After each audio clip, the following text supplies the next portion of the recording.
tackled really well. Anytime they felt like there was a screen or something that maybe the Cowboys would have a chance to gain positive yards on, it was a 4-yard gain. Where we've seen that play work, and it's all of a sudden it's a 16-yard gain. Let's go to Dak Prescott live at the podium. They are really any point of the night. When you're playing on the road and you're struggling to do that, I mean, it's tough to win. It's a great environment. It's a good team we just played. And Dak. That is Dak Prescott at the podium. What happened? We were having some trouble connecting with the lines out in Arrowhead Stadium.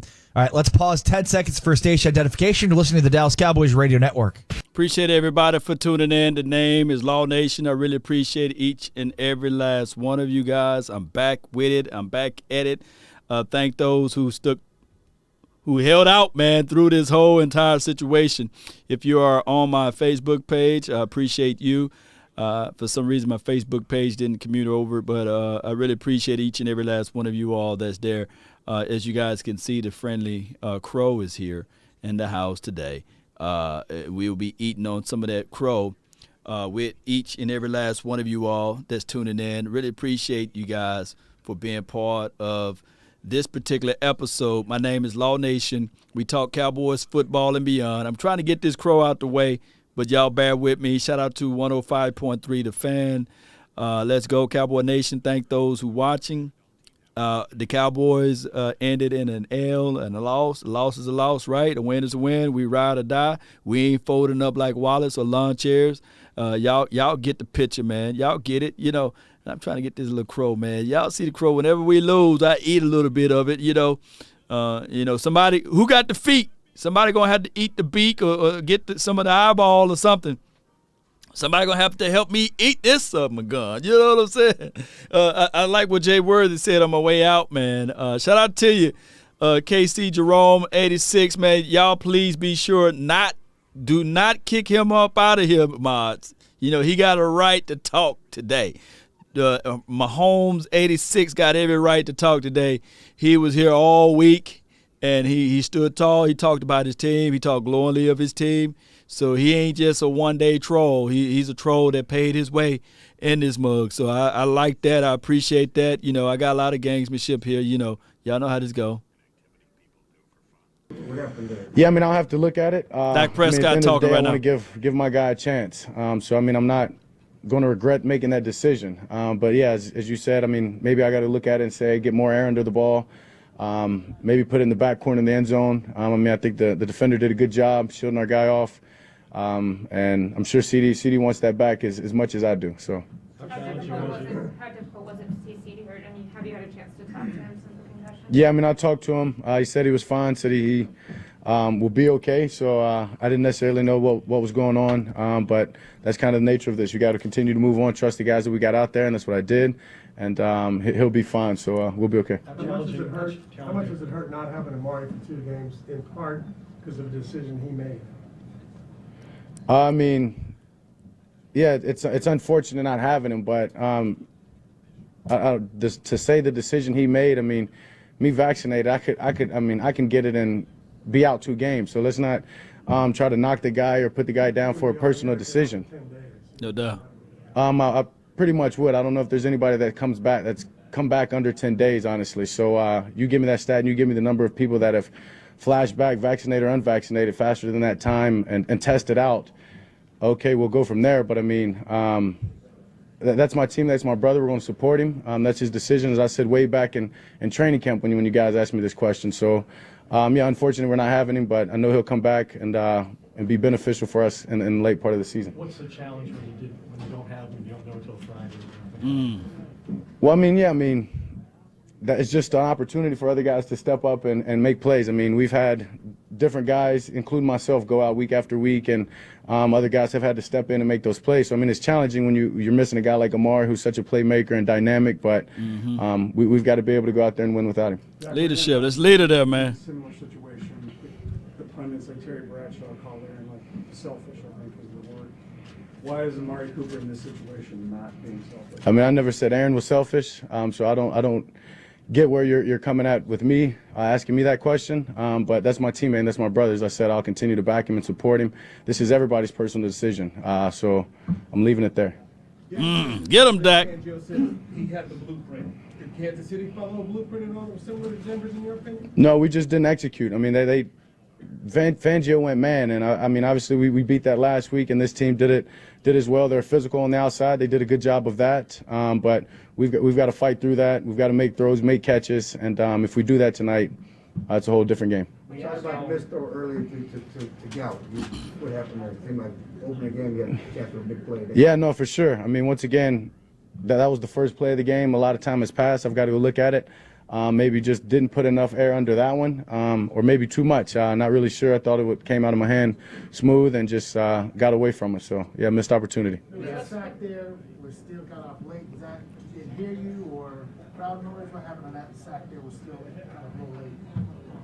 I mean, once again, I haven't had a chance to watch the film and digest and ask everybody their thoughts and what went wrong on certain plays. So, just unfortunate, obviously. Is this a time where a quick turnaround is a good thing? Yeah, for sure. Definitely. I mean, we've got to turn the page, and we would have done this win or loss. Got to turn it quick. We got a good team coming in Thursday, so we've got to make sure we're getting our body and our minds rested and in the right spot to go out there and to bounce back. All right, that is Dak Prescott, the quarterback of the Dallas Cowboys. Brian Broaddus. I am Amari Temkin. Anything there that he said there that stood out to you, Brian? Yeah, he was talking about they were trying to get him about the Amari stuff, and you know we all make decisions, and I think he says the absolute right thing. That's your teammate, that's your brother. You know, vaccinated or not, we can all get this. That's been proven. But yeah, I mean, to me, this is the situation where about the press coverage. You caught a referee, a crew, you know, with John Hussey in this group that really let guys play tonight. There was a lot of banging and beating and stuff going down on the field. Some of the replays that we were able to see on the game, I'm sure when we get the all 22s, it's like, whoa, that was legal contact, 7-8 yards down the field. So yeah, I mean, give Kansas City a lot of credit. If you know a crew is going to let you play, go play. I guarantee you there was some banging and beating on the Cowboys end of it as well. But the Chiefs did a much better job of handling your receivers, though, because they were playing more press coverage than you were.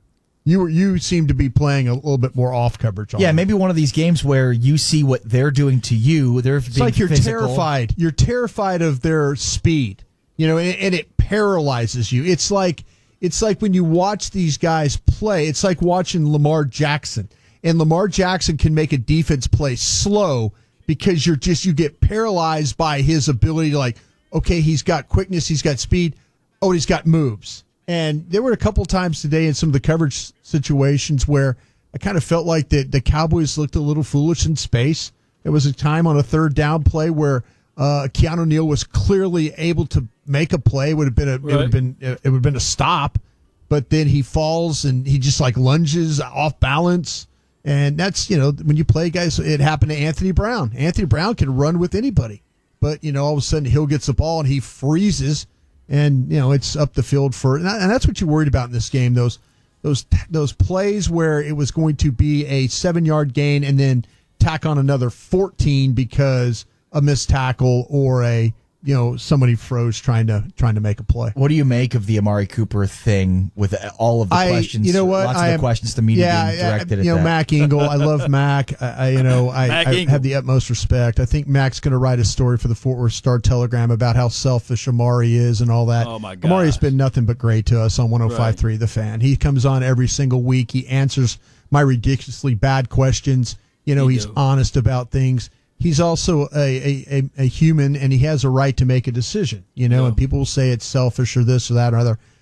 I think that it's one of those things where, that we're in a day and age where, you can't do anything, because of what you want to do. You're looked at as selfish, and, I'll admit it, I'm vaccinated. I'm looking forward as an older gentleman to getting my booster, but I have respect for those who choose not to get vaccinated too. Right. Let it be their choice. Let it be their decision. Like I said, I do my very best to try and protect the people around me.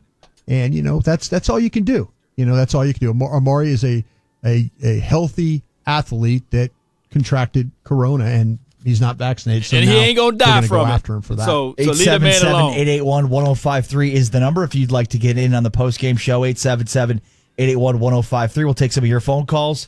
Some of your tweets as well at Brian Broaddus or at RA Sports. Plus Brad Sham, all on the way. Brad. Dallas Cowboys football will continue tomorrow. This political staff been so politicized, if I can say it that way, is that people that look. I told people all the time, there's people literally that's eating a donut and drinking gallons and gallons of sugar. Sugar kills more people than anything on this planet almost. But we don't hear the people saying, hey, put that donut down. Hey, can you run a few laps? You selfish for eating that donut. You selfish for eating those extra portion of food. But we're in this situation now that everybody got something to say about somebody's health and what they do on the outside. And all of these things supposed to be kept in-house, but it's crass of the NFL to make a ruling such that you penalize people who feel as if, though, they're doing what's right for themselves. There's nobody on this planet that would know what's going to happen to themselves 5 to 10 years from now. Who took that thing? You know what I'm saying? But there's so many people got all of the answers. And it's a quick example to this right here, to the modern day society, that everybody got the fast food mentality. You're hungry? Let's go to McDonald's. Let's go to Chick-fil-A. Let's go to Whataburger. Let's go get the fast food. But nobody know how to grow their own food no more. Nobody know how to hunt. Nobody know how to do things to the essentials to life. But everybody has something to say to somebody about what they do on their personal decisions. I should go there. Look, do you ask somebody, hey, are you circumcised? You know what I'm saying? Look, that's none of your business what they do. You know what I'm saying? So it's just crazy to me. Shout out Jackie Flash here. Shout out to Pat Mahomes. Yeah, shout out to him for getting the dub. But y'all need to lay off on people. Everybody want to know what everybody doing. That's just crazy to me. We caught the L, move on from it, and that's just how it goes from here. That's just how it is. But y'all stay away from sugar. I better not see you eating a Krispy Kreme donut. Put the donut down, you selfish. Next time I see a person that's overweight and I see them with a Krispy Kreme donut and I see them with a box of pizzas, I'm going to be like, hey, slow down, slow your roll. You selfish, because half of my taxpayer dollars is going towards your medical bills. If you know what I'm saying? Put that donut down. I'm going to start saying lean forward. And what's that dude? He walk around like this. He's on Instagram. He's a big old swole dude. And he just knocked the stuff out of your head. I need to be doing that. If I see somebody walking around and they 450 pounds and they eating if they eating some Krispy Kreme donuts, a number 5. I was like, get that out of your head. Get that out of your head. You're selfish. Yeah. What's good with y'all, man? Yeah, it is what it is. They still on commercial break. Yeah. So who cares, man? We lost. We holding the L. And for anybody to talk to somebody about somebody that's not even on the field, they couldn't contribute. If anything, you should look at the coaching staff. If they really wanted to win, you had a healthy scratch in Terrence Smith. Oh, excuse me, how this stuff works. Well, I'm not the guy that can coach football teams around here, but I do know common sense. If you taking reps away from Terrence Steele, hear me out. You taking reps away from Terrence Steele, and you put in Tyron Smith to get those necessary reps all week, and then you say, okay, I have the game plan for Tyron Smith to play. Then you pull him right before the game. You say, okay, Terrence Steele, we want you to play. Well, he didn't play in practice all week. What do you expect him to roll out of the bed to play left tackle flawlessly? Come on, it ain't going to happen that way. Let me know where I'm lying.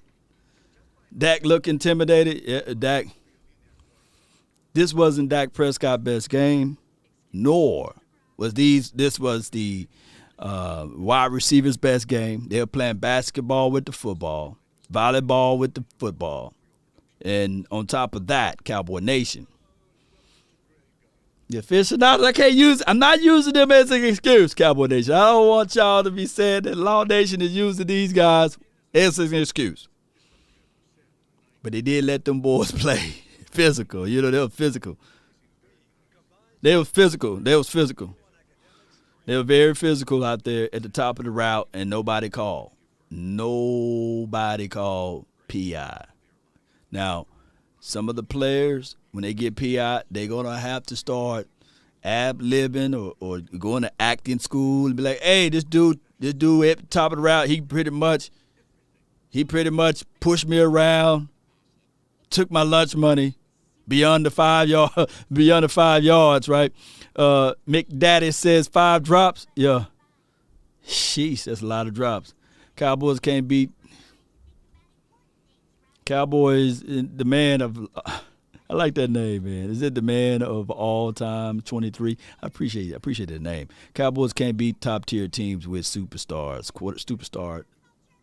quarterbacks. 7-3, Cowboys. Cowboys are 7-3.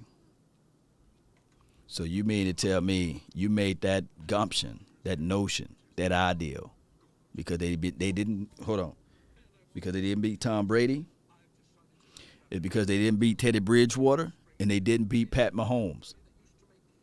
And for my notion, for my gumption, for my knowledge, for my understanding, Dak Prescott went toe-to-toe, as well as the Cowboys' offense and defense went toe-to-toe with Tom Brady. I don't know. I don't know if you can use that as facts, sir. You know what I'm saying? I don't know if the fact checkers can approve that one, you know. By Noah Brown on 3rd down, which was the first of what, Brian, 4 or 5 drops? Yeah, 4. Yeah, it was around. I think it was 5 at the end of the day. Yeah. Yeah, you can't win like that, and because they couldn't throw it the way they wanted to, they could never really get into their running game. So, you know, I thought a lot of Prescott wasn't great, but he wasn't nearly Denver bad. I thought the protection was substandard, and the drops were awful. Then when they lost Lamb at halftime, now you're really behind the 8 ball, and so you just could never get anything going. And you have some days like that. So they just were the second best team tonight. Brad, as you were calling the game, and I know you study the whole field, you're watching the whole field as you're making your call. Did you feel like, and we really can't tell from a TV, only at the start, a lot of press coverage from Kansas City tonight on these receivers. It's almost like Steve Spagnuolo said, hey, listen, I'm daring you to try and beat us out of this press coverage. Did it appear that way watching as routes were trying to develop and stuff down the field that the Cowboys receivers were just having trouble getting off the line of scrimmage and getting into routes? Yeah, certainly getting trouble getting separation. And then when they did a few times, then they would drop it. Exactly. Yeah. You know, Schultz, I thought that Schultz had a bigger role today. Schultz had, I want to say, 18 catches in the first 4 games or something. And then it really has kind of dropped off for him, but he was more involved tonight. And I thought, you know, the interception right before the half was a great example. That's a ball that you would love to see Lamb catch, and Lamb would tell you most of the time that he needs to catch it. We saw him make that catch in training camp, Brian, all the time. Yeah, we sure did. And on that play, Charvarius Ward was better than him. He outplayed him, and that, I think, speaks to what you're asking me. They really weren't able to get much separation.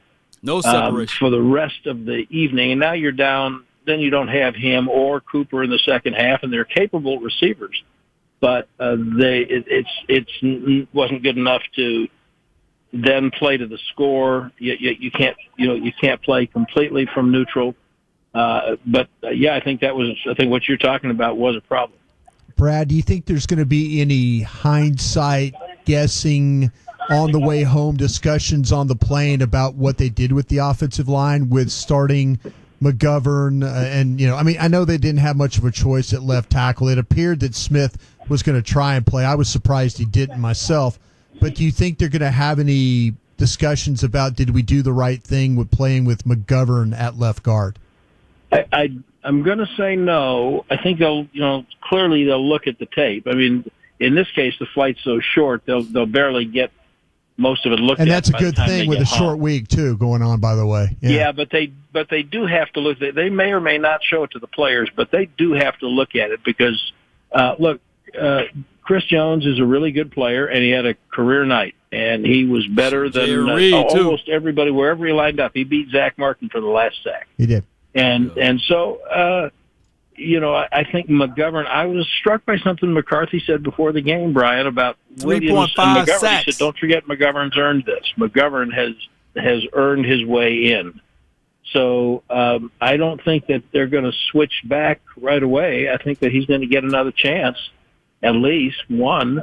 And if they, I would say probably more than one, because Sure. you still have the same problem if you go back. So I mean, they'll look at it, but I don't think they'll say we shouldn't have done that. I don't think they'll say that. Is there a blueprint here to beating the Cowboys, Brad? Why you keep looking for the blueprint, man? What the blueprint to beat the Green Bay Packers? Yeah, I think if you can figure out a way to make them drop 4 balls, and if you can cover like Ward covered Lamb on that corner route at the end of the half, and I mean, I still think Dak will make that connection on the first throw of the game most of the time. So I don't think so. You just have to find a way to do what you have to do with the players you have on hand. And by the way, the Chiefs have averaged giving up 15 points a game in the last 5 games coming into this. Right. So there's a blueprint if everybody is going to play like that. And I don't think everybody's going to play like that. Yeah, Brad, I mean, in the Denver game, This it was blueprint clear that stuff the is defense crazy. got exposed when the Cowboys' offense couldn't move. But tonight, I didn't feel like the defense got exposed. They didn't have that Denver disaster defense that, even though the offense was struggling, so I was kind of thinking, okay, if this happens, it's going to affect this. Tonight, I kind of felt like the defense was able to hold its own, and at least give this team an opportunity. Now, if you want to say every week you're going to face press coverage and you're not going to have your receivers and your left tackle and you're going to make a change at left guard and all that, then I'm going to say, well, there's your blueprint right there. Just start taking players away from me and see how well we play. Yeah, I think that's a very good assessment, and I think that I think that you're right. Look, Kansas City scored 19 points, and if they can hold everybody to 19 points the rest of the way, they will win most of their games. But they still didn't get any support from the offense. None at all. And they didn't. They didn't in and Denver. That's why they lost. Yeah, they didn't in Denver, and they got run up and down the field on. But this time that didn't happen. Which in my mind, I'm going, okay, they made some defensive improvement here. Against an offense that was better than what I thought Denver ran out there. So to me, I look at that. If you want to take a positive away, the defense in this game could have gotten Sideways. way out of hand. Yeah. And it didn't. It didn't. Exactly right, and I think you are 100% right about all of that. And this was a game that even into the fourth quarter, if they could have scored 1 touchdown, then you change the complexion of everything. But tonight they couldn't, and so they're still 7-3, and you just move on. Thank you, Brad. Okay, boys. Talk to you Thursday. Talk to you Thursday, buddy. Brad Sham joining us here on the Dallas Cowboys Radio Network. Cowboys fall 19-9 to the Kansas City Chiefs. Academy Sports and Yeah, I don't know. I don't get the understanding of why everybody always say, well, what's the blueprint? Like, can you show me the blueprint? Like, what the blueprint will be, okay, you got guys who dropping balls. Okay, I get that. You're going to play press man coverage. I get that. When CD Lamb is not out there? Oh, my goodness, when Amari Cooper is not out there? Law number 4 looks $75 million joke. Looks like 2019 Doc can beat the bad teams but not competition. He barely escaped Pats. Other than that, looked like 2019 Doc again versus Saints, and Pats couldn't score over 10.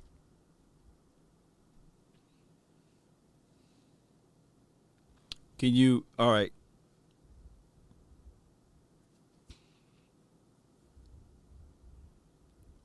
Oosa.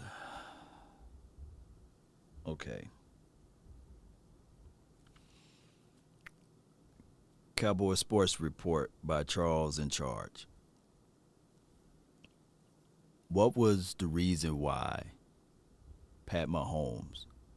Why didn't he score a touchdown today? Can you explain to me what happened to him? Why didn't he get a touchdown in there? Let me know why. Why didn't he score a touchdown on this defense? What was his reason? Why didn't he get the touchdown? Let me see why. Let me because Dak Prescott can, even if I believe if the role was reversed, even if the score, I get it, Cowboys in charge. I mean, Charles in charge. I get it. But let me ask you this. We will still hear the same negative. Rodgers goes into the desert without all his weapons and pulls out the win. Well, why didn't Rodgers win today? Explain to me what happened to Aaron Rodgers today. But before I go into that, I believe in the hearts of hearts, even if the Cowboys won and the score was the exact same, you would still say that you would still hear the noise of the four-ladder network saying that Dak Prescott didn't pass a touchdown. You would still hear Dak Prescott is not elite. You would still hear all of the same things that they continue to say. So Dak Prescott is not allowed to be 7-3 right now. On top of that, Cowboy Nation, do you got, regardless of whether or not you're a Kansas City Chiefs fan or not, the PI on Michael Gallup, was that still Dak Prescott's fault? And I promise you guys, I'm not trying to give excuses. But those drop passes, that big play for Cedric Wilson in the chest, the ball bouncing off of his hands, the 2 drops by Noah Brown.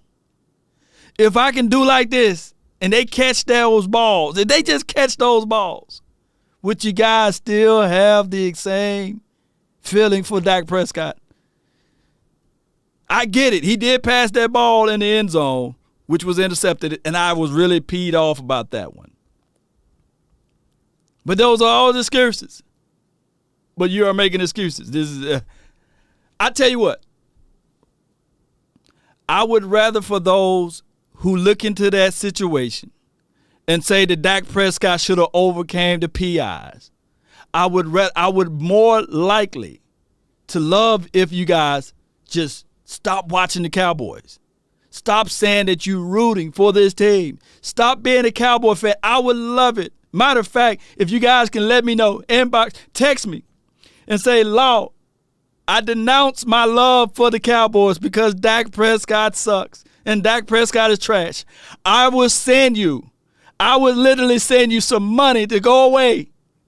Text me 682-214-4087. Text me and say, hey, I denounce the Cowboys, but on one condition. I may not ever see your face, your name ever again. I don't want to see your face, your name ever again on my show. I would literally send you some coins.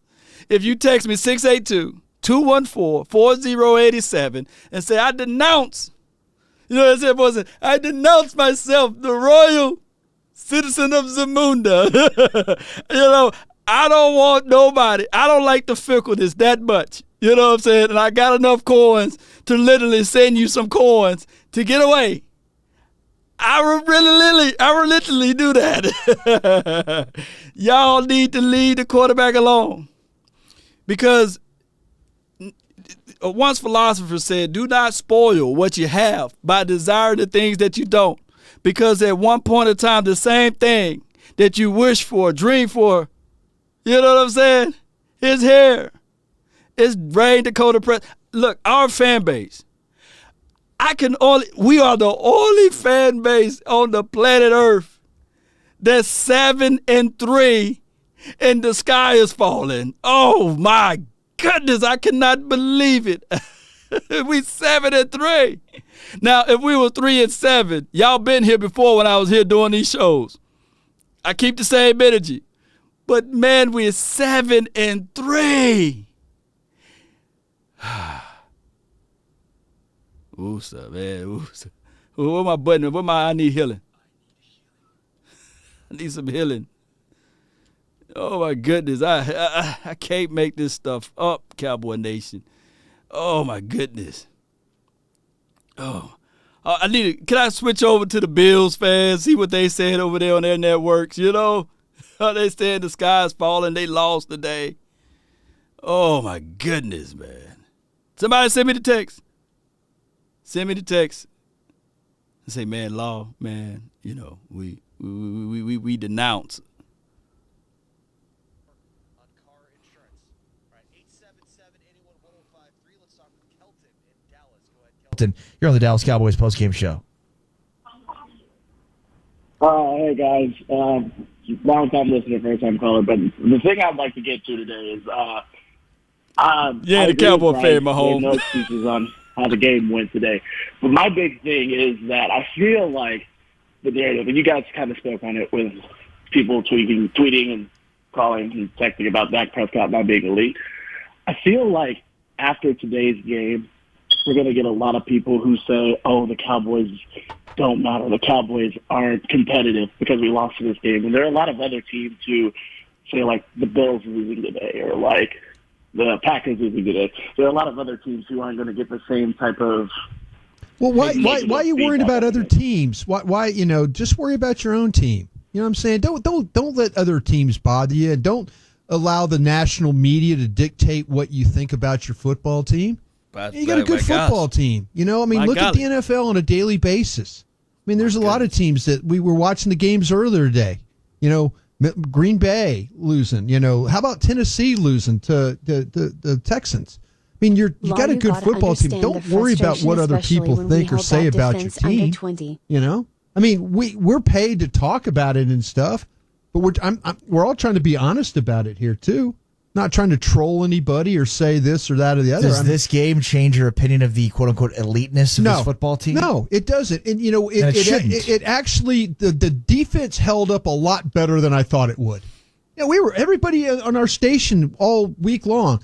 This is going to be a 38-31 game. Right. This is going to be a 40, take the over. 40, 35 Pound the over. Game. Yeah. No, your team, I mean, like I said, your offense didn't play worth a damn tonight. But your defense held you in there, where against Denver it didn't. You know, it wasn't good enough. And you know, you got a star in this Micah Parsons. I mean, I wish I would have been smart enough to watch Penn State tape and go, well, I'd make him a defensive end. Jeff Kavanaugh said this all along, man. He's like, I'm like, hey, if you use him at linebacker, but then again, you're gonna get Randy back, you're gonna get Tank back. You know, where are you gonna put him then? You could probably put him at rushing at linebacker, maybe on the edge. There's a lot of things. I mean, this team this is not Jacksonville. This is not this is not the Houston Texans. You know, and by the way, you really shouldn't care what national people, if you're worried about what Stephen A. Smith's going to say tomorrow about your football team, I think that you're just kind of spinning your wheels there. 877-881-1053. Let's talk with Cameron in Weatherford. Go ahead, Cameron. You're on the Dallas Cowboys radio network. Hey, what's up, guys? I think the biggest thing that stuck out to me with this game, short and sweet, the offensive line just didn't hold up very well. And I think not at all.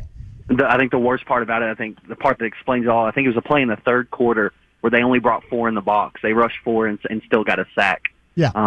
That amount of pressure plus the drops is, that's going to be a loss. But regardless if we lost, we're still sitting 7-3, and the defense, I think, played tremendous. All we've been hearing all week is how Kansas City's back and that firepower. Yeah. And they just held them to 19 points, 3 points in the second half.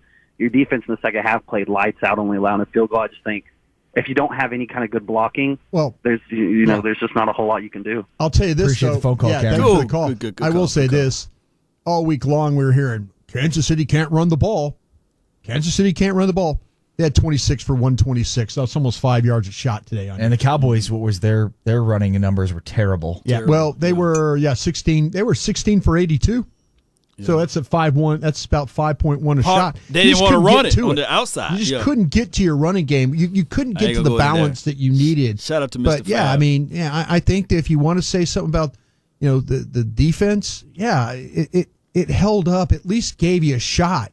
Like this thing could have been way out of bounds. Like if Kansas City from maybe last year, 2 years ago, it would have been a track meet. You might have lost this thing by 40 something, but you didn't. You hung in there and you made some plays. Yeah, So- I think the last caller hit the nail on the head there. Like they did not hold up well in pass protection. They had some drops. Yeah. Quarterback missed some throws. Defense played about as well as it could have possibly played. And I mean, this is a team in Kansas City that had 14 total sacks coming into this game. They had 1.4 sacks per game. Kind of like Atlanta last week. The difference being here that the Cowboys did not hold up against them. 5 sacks for a Kansas City team that had only 14 coming into the I'm gonna copy paste game that all one. season. Until you go to Arrowhead, and I made the comment, that crowd stayed in it the entire game. Yep. They did not let up. And that's a hard, difficult place to play. And if you're not sure about jumping the counts and what you're hearing, what you're seeing, and all those things, that crowd can make it really, really difficult for you. And I give them a lot of credit for that, but give Kansas City a lot of credit for getting after you. Again, the reason they were able to get pressure is because their coverage held up so well. That's why they were able to get guys. So same thing happens with the Cowboys. When Parsons and Randy and those guys were all getting hits, what happens? It's usually Anthony Brown. It's Diggs. Right. It's those guys, Curse. It's all those guys getting coverage. They go hand in hand. 877-881-1053. Let's talk with Michael in Dallas. Go ahead, Michael. You're on the Dallas Cowboys Radio Network. Hey, guys. Just wanted to say I'm not going to pump the alarm just yet. I think there's a lot to be happy about. It's not being happy. It's not being happy. It's just having an understanding of where you're at right now. You're exactly right. Just one thing I want to touch on. I know we still have some issues here on the offensive line, but in particular, Terrence Steele, he kind of seems to be the weakest link or one of them, in my opinion. Do you think he's somebody we replace next year in the draft, or how do you guys address that? I wouldn't be surprised if all of a sudden, because you're probably going to lose. I've said this on our show a bunch. Maybe you're going to be looking at a line in 2022, and I hate 2022 talk when we're playing 2021 right now. But I think this might be a thing where you even see Collins play guard, Steele be back out at tackle. I think they think enough of Terrence Steele to, he's getting thrown in a situation where if he's playing right tackle, he seems to be fine. He seems to be comfortable. At left tackle, but he was laid out of his stance. He was like, okay, what's the call? I don't know the call. The ball snapped. Now I'm not out of my stance. I mean, that's a hard thing. I'm not making excuses for him, but he might be your right tackle next year, and they might move Lyle Collins to guard, and you have Smith, Collins, Biotish, Martin, and Steele as your 2022 line. What do you do at left tackle? Well, it's funny because I was a guy that I was looking at the Northwestern during the draft. I was looking at the Northwestern tackle and probably playing McGuard and then moving him over if something were to happen, and then looking at Kansas City drafted the linebacker Nick Bolton. That's the guy. I mean, I was trying to think tackle then, but hell, how could you not love what Micah Parsons has done right now? Right. I mean, even if you said, oh, man, well, that guy, the Chargers is playing really well and Bolton's playing really well. Well, hell, I mean, look what Michael Parsons is doing. Now, Joseph is not playing at all, and that hurts you now. That hurts you a little bit. You would like to believe that, that he could have helped you as a second-round pick, but this is just really kind of a year where he'd probably like to forget things as it's gone along. 877-881-1053 is the number. 877-881-1053. Today's game between the Dallas Cowboys and the Kansas City Chiefs was brought to you by American Airlines, the official airline of the Dallas Cowboys. Did your copy not get changed then? Hey, Cowboy Nation.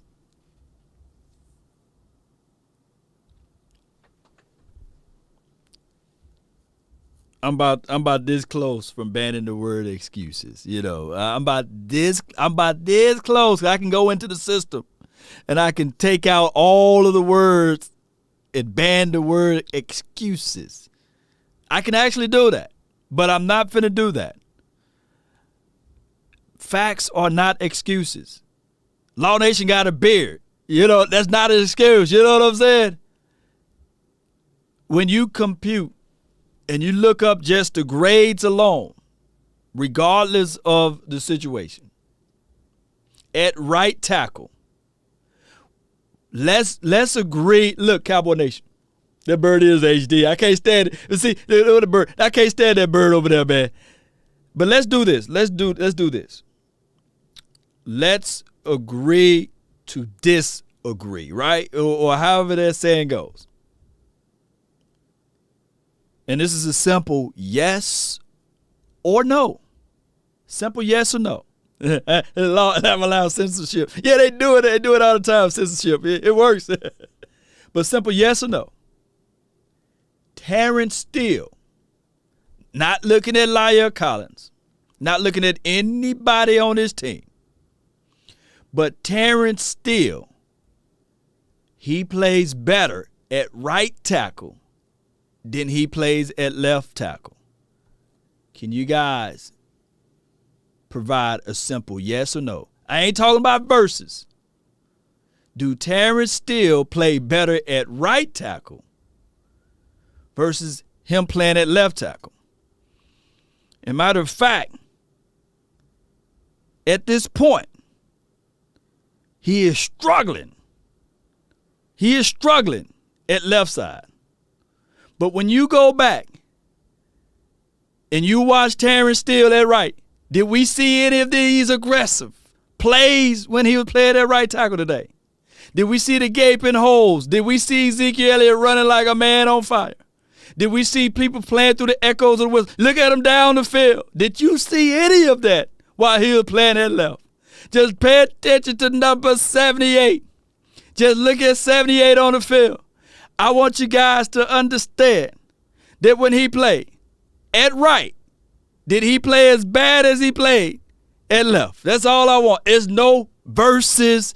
I get it. La'el Collins is good. You know what I'm saying? For those who fall in love with La'el Collins. But did you get this level of tenacity, the physical mindset? Head right tackle now. You know what I'm saying? That's all I'm saying. You're not getting this type of production out of Terrence Steele now, wherever he's at on the field. The running game is not there. You know what I'm saying? You don't see holes like that for Ezekiel Elijah Elliott. You know, you don't see Sweezy coming down with physicality. You don't see that player getting to the second and third level. You don't see him looking for something to hit. So all I'm saying is remove the thought and the notion that it got to be La'el Collins out there. But I just want to ask you guys this one question. Did Terrence Steele play better at right tackle, juxtaposed to him playing wherever he's playing at now? That's all I'm saying. And you don't have to create this or create that. That's all I'm saying. He was on pace. Cowboys Sports Reports in charge, by Charles in charge, said hell Steele. Yeah, let me see. Steele was at Pro Bowl at right tackle. Yeah. That's just how it goes. I think somebody even said that La'el is left-handed. I can't make this stuff up. He's even left-handed, and they got him playing on the right side.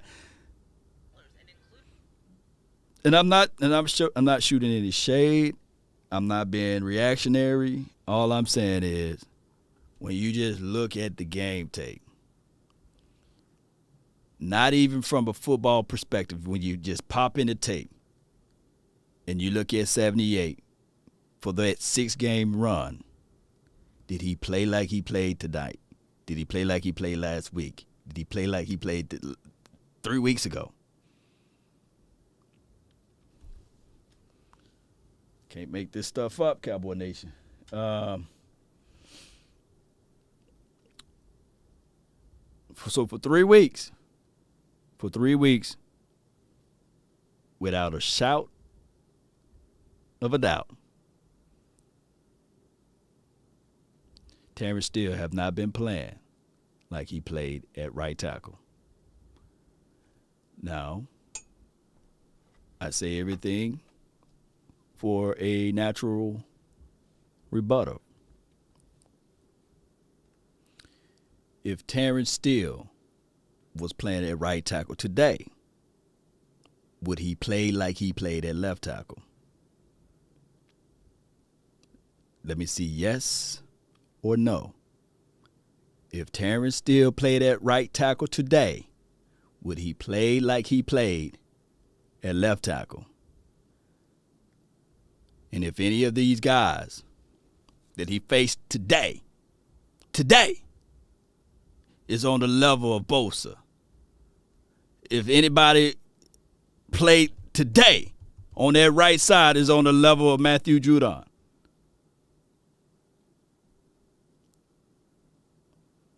I hear a resounding no. I let everybody know. I mean, come on, left tackle is the problem. At this point, he's playing so horrible that I was willing to say, let me see Ty Nsekhe out there. Can I get Ty Nsekhe out there, baby? I wouldn't have minded even if they would have just figured something out and benched Terrence Steele today. You know what I'm saying? At left tackle. It was that bad. Frank Clark was like, I can eat on some Cowboys. The harder they fall, right? And then Chris Jones said, let me get some. Don't you guys know that Christopher Jones, Hell State, he literally had 3.5 sacks. Can anybody yell at me and tell me, where do he play on the front? Do he play on the edge? Do he play in the inside? And let me know when the last time we had a guy from the interior to get 3.5 sacks. Don't y'all know, Cowboy Nation, if we had a guy that can generate 3.5 sacks from the interior, and also you get what you got out of Michael Parsons, woo, oh my goodness. Shoot, Parsons had 2 sacks today. Shout out to him. I think he had 2.5. But 3.5 from the interior, that used to be our collective stat for the season. From the interior. Sitting here doing radio with you because we didn't get enough good players. You know what I'm saying? That's seriously, I mean, they do matter. But they do matter when you play somebody like Kansas City. Right. That's where you get that. Like I said earlier, Parsons got 3. Have a couple guys out playing Jacksonville or the Jets or somebody that you could kind of you can kind of get by without having to have full hands on deck. They got him with 2 sacks. Kansas City's a different beast. That's a team that's been to the Super Bowl the last couple of years. They've won one. A lot of the same players. 4 tackles, 2 sacks, They played 1 well the forced last 5 games. And you can't just keep taking players away and think, oh, hey, we're good enough. Cedric Wilson has done a really nice job. When Gallup was out those games, we were all super happy about Cedric Wilson. He's had a couple of drops here lately. Cedric Wilson knows he has to make those plays. That's his job as one of the 48. He's got to go out there when things are kind of falling apart a little bit. You need some people that are going to go out there and make plays. I think for the most part, Cedric Wilson has made a lot of plays. Maybe I can refresh for the Cowboys. But it's unfortunate when they do have these drops because it didn't magnifies and everybody's like, Cedric Wilson's a backup and there's a reason why he's a backup. He should never be a starter. And I'm like, okay, but while Michael Gallup was out, you really were not that far off. I mean, his numbers and stuff like that. I would say that him. I did notice though Noah Brown fighting the ball. And, Noah Brown can usually catch the ball in his hands. He's kind of a hands catcher. But then he's trying to cradle low catch, the NFL got it right, and it's bouncing off you and stuff. And when it happens, it just magnifies. That's the kind of stuff that just magnifies. And two of the last 3 games have been losses. Have been because of they've had drops and this team at receiver you would think is a major strength. Right, no question. But look, this is the first game that Dak Prescott has played since Amari Cooper's been here that Amari Cooper's not been available. You lose CeeDee Lamb halfway through this game. I mean that makes a difference here. It does. It just to me players it's one thing you've been playing without Tank, you've been playing without and that's Gallimore, the thing is it's like you've been playing without all these guys, and you're kind of getting used to it. You're like, okay, we're just. But don't let that skew expectations. Yeah. It's one of those things like, I can't wait for everybody to get back. Yeah, me too. I mean, because if this team goes out and gets beat with all its players back, then you have a worry. That to me, that's where you have the worry. If all the players come back and you don't stop anybody on defense and you're not catching the ball and Dak's not having success throwing the ball or you're not running the ball, then you could start your this team's not good enough. But I don't think that's the case. I think this team is good enough. Let's hear what Zach Martin had to say after this one. Here is Zach Martin meeting with reporters after the Cowboys fall to the Chiefs 19-9. Start by talking about the night for the offensive line. Was it one of the tougher ones you had as a group here? I think obviously we didn't, we didn't execute great up front. I don't think we did a great job of giving Dak time and letting him be comfortable back there. So that's on us, and we'll have to go look at the tape and have a short memory because we got a quick one coming around Thursday. Was noise a factor tonight for you guys?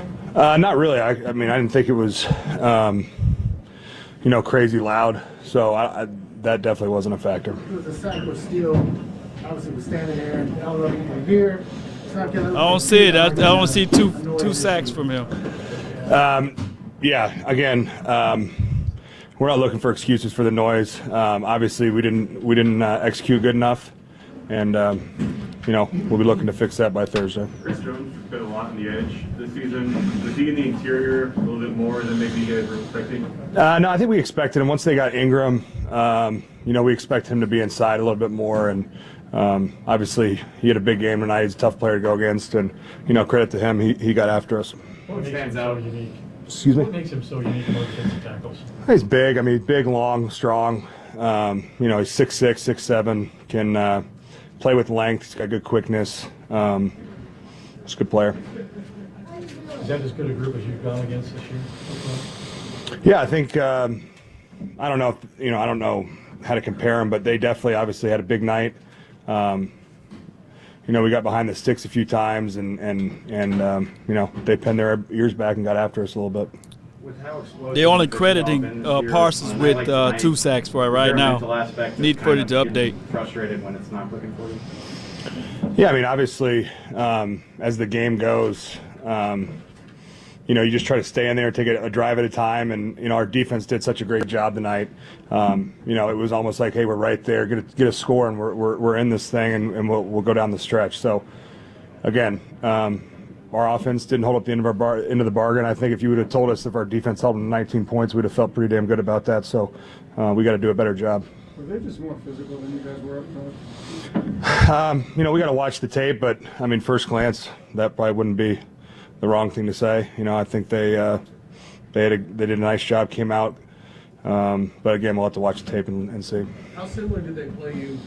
See, Mahomes was sacked 3 times. They did what we expected them to do. They lined up, they played their defense, they brought pressure, all things that we expected. So we just have to do a better job of executing. Given the way you guys have scored this season, to only get 9 is kind of a shock. Are you surprised by that as much? Fans, media might be there to get 9? Yeah, I think, obviously we don't ever go in a game thinking we're not going to score any touchdowns and go 3 field goals. So, I can speak from the offensive line. We know we have all the weapons on the edge and in the backfield, and we've got to do a better job of giving Dak time to get the ball into those playmakers' hands. All right, there's Zach Martin. Offensive line did not play well. Broadus, he mentioned needing to go back and watch the tape to see if they got beat up front physically.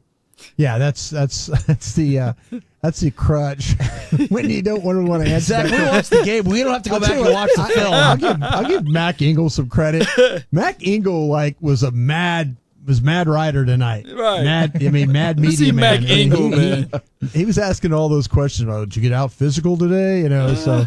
Mac, 9 points. That seems a bit small. Yeah, but I think the fact that Mac Ingle, man. And Zach answered the question about it, though. He did say, you could probably say that, and he doesn't need to watch the tape to tell you that's exactly what happened. Kansas City did a great job, not only handling it with the front 7, not only allowing you not to run the football. You did have that, like I say, the 5 yards of carry, but you just weren't very consistent at it. And, if you could have got more balance and if, the score would have been allowed to where you could have run the ball, maybe you could have done some things differently, but it turned into a game where, and I will disagree with him about the loud. I think the noise had a factor. Hey, man, let's pause it right quick, man. Oh, man, Mac Ingle, hey, y'all follow him. Hey, Mac Ingle, you up in here trolling too, Hey, he was like all day, offense today is hoping the defense score points. Hey, our offense team only had 3 field goals today. Big problem with the Dallas Cowboys. Eventually, they need to score a touchdown. He got some sarcasm going. Best offensive player is the kicker. Defense is not the problem in Dallas land, basically. You know, Parsons wears 1-1, but sometimes it looks like 56. Yeah. I mean, oh my goodness. Hey, you know, Matt Engel. He's notorious over here. He's very snarky over there. On the way home, it's like they're saying, he like, ain't man, wrong, though. He I ain't can wrong, never though. imagine He ain't playing wrong. a place. He You know, right. when you're sitting, when Zach's retired, you'll say, "Hey, what's the loudest place you ever played?" Oh, Kansas he's City. like, "One night in Kansas City." My gosh, he'll probably say that because it is. It's one of the loudest venues you'll ever go to. He's in a good the NFL. follower, man. You know, in the Denver game, there's going to be a lot of comparisons I Follow would imagine made after this one with the Denver game. I don't see it because press coverage. I'm already following. But the point you made about, well, yeah, I mean, Denver's offense took advantage. They did of your defense a little bit more. Yeah, they did. You didn't force them to be one-dimensional. That was the problem coming out of that game. Yeah. But I mean, what's the problem Y'all here? follow Mac. Again, just physical on offense, And just tell them, go were Cowboys. Too physical for you on offense. Yeah, I think they were. I think that, you have to find a way to win on the edge. And he mentioned it about the skill guys they have. The one guy that was winning was your tight end. He was when we need to see what happens if it was, who was he going against? Was it Thornhill? Was it Honey Badger? Who were they having success with? He would seem like the one guy that had space. But what's so unfortunate is when you would have space and then you had drops. That's and that happened in the Denver game. You actually went off the line, you're going inside, and boom, ball's on you, and you drop it. There's concentration issues. There's fighting the ball. I mentioned that, and so you have to be sometimes. Like last week, man, everything seemed to be just kind of clicking along. They've had a lot of games where the receivers have made some tremendous catches, but last 2 out of the last 3, the losses have been more about their inability to catch the football consistently. 877-881-1053. That's the number to get in on the postgame show. 877-881-1053. Let's talk with Mike in Denton. Go ahead, Mike. You're on the Dallas Cowboys radio network. Hey, guys. So, not too terribly upset with the loss tonight. One of the things that I did notice, and I've seen this throughout the season, it brings a word to mind, and that word is tidiness. And what I mean by that is just, a lack of clean play, whether that's mental errors, penalties, drops, inconsistencies, things like that. That concerns me, long-term when you talk about the dog days of the regular season and getting into the playoffs. So as a team, as a coaching staff, what do you have to do, I guess, to tidy up the football that you play, to clean it up and become a more, I guess, consistent football team so when you are playing these good teams in the playoffs, you don't shoot yourself in the foot and lose these type of games? No, you're the most penalized team in the NFL. And you're 7-3 and the most penalized team in the NFL. And Mike McCarthy talks about that all the time. And I'm sure there's times at practice in the meetings and stuff where he's like, guys, we cannot do this. They thought they were trying to tidy it up by taking the left guard out of the game, or taking the left guard out of the lineup, and then they put in a guy that probably had his struggles as well. I'm sure when you watch the All-22, you're going to see that all those guys, but I'm going to say that probably McGovern had his share of problems. But yeah, the cleaning up. I mean, to me personally, I wish they'd have played. I keep saying this. I wish they'd have played more press coverage because if these officials were going to let you maul people down the field, maul. Go ahead. I mean, so many times. Right. Don't get mad that they're not making the calls on your Diggs offensive is off, end. and Right. Diggs is off, and Brown is off, but to his point about cleaning up stuff, man, Mike McCarthy talks about that all the time. The penalties, and they're still the most penalized team in the league. Yeah. I don't know what that is. I don't know. I've always been with teams that have said, "Oh, we need to clean up the penalties," and we continue to get penalties because we're not a very disciplined team in that way. So, yeah, I don't have a great answer for that because they always talk about it, but it's very rare that it actually takes place. Yeah, and I would say one of the major talking points to come out of this game, you mentioned the finding a way to win on the edge, but then also make an adjustment for how the game's being officiated. That's what I would do. Yeah, no, that's a great call. If I knew going in that this crew was not going to call penalties, maul them at the top. I'm playing more press. I'm getting up. Yeah, I am going to hammer that number 10. I'm going to hammer 17. I'm going to hammer 13. I'm going to hammer that number 87. But they didn't kill you, get off the line of scrimmage. They literally didn't kill you. The running way game, your pass rush was kind of going tonight, anything to hold those guys up might have given you more sacks. Well, with Brian Broaddus, I'm Ari Temkin. Chiefs 19, Cowboys 9. You're listening to the Dallas Cowboys post-game show, and let's pause 10 seconds. Yeah, so they go to their commercial break there. All right, let's look at the standings right quick. Now, if your team don't have more wins than the Cowboys, can you hush? I just playing with y'all. But neither here nor there. The New England Patriots, who, by the way, done found a miracle over there in New England. And I told a lot of people that New England, hey, that was a good quality win against them, but people discounted that. And all that you see now that they are 7-4. The Buffalo Bills, 6-4. The Baltimore Ravens, they found a way to pull it out of the hat. They're 7-3. The Pittsburgh Steelers, 5-3. The Titans, they lost. Did the Titans lose today? They're 8-3. Colts 6-5. They're still in it. I saw Eastside Harold. His team won today. And we found the Eastside Harold. I believe that Eastside believed that his team can win all the way out and become 9-8 or something like that. But it is what it is, or whatever the record would be. All right, so the Kansas City Chiefs, they're 7-4. They going to the Super Bowl, baby. We're going to see them in the Super Bowl. All right, so they're 7-4. Lo and behold, the Dallas Cowboys, they are 7-3, by the way. 7-3. The Philadelphia Eagles, they're 5-6. They're climbing to get above 500. I see some Philadelphia Eagle fans in the house. They're crunk. They're going to the Super Bowl, basically. They're 5-6. Round of applause to the Philadelphia Eagles. They're 5-6. The Cowboys better watch out. All right, the Green Bay Packers, they're 8-3. The Tampa Bay Buccaneers are 6-3. And, of course, the New Orleans Saints are 5-5.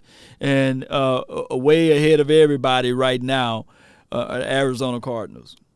Now, there's a wild card situation in this mix, and fighting for that wild card, you can argue and say, well, if you guys can see that, you squint your eyes and see the Philadelphia Eagles look like they can't get to the playoff, by the way, if they do what they need to do in the second half of this season, by the way, right? We're not sleeping at nobody. We're not sleeping on nobody. Of course, I get it.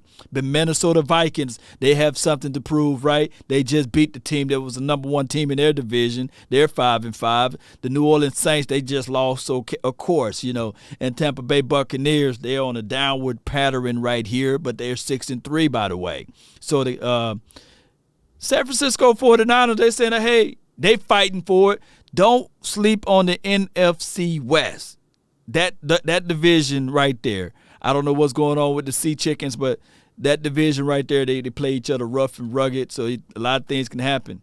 Any team can lose any given Sunday. This is from Sheila. Yeah. Any team can get it. Yeah. Trolls, post your teams, standings, right? Trolls, post your team standings, Yeah. Do that.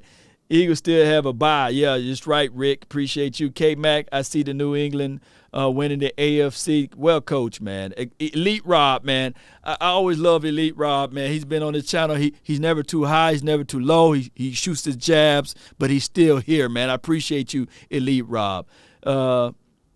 It's Pat Mahomes. Elite. Pat Mahomes is elite, man. He's elite, right? He didn't throw no touchdowns today, but he's elite. 7-3. Give me that crow. All right, so Sean, which side do you got? Do you have the beak? You want the eyes? Who want the feathers, man? We got it all over here, baby. We do. We got it all over here, and it's still positives into this thing.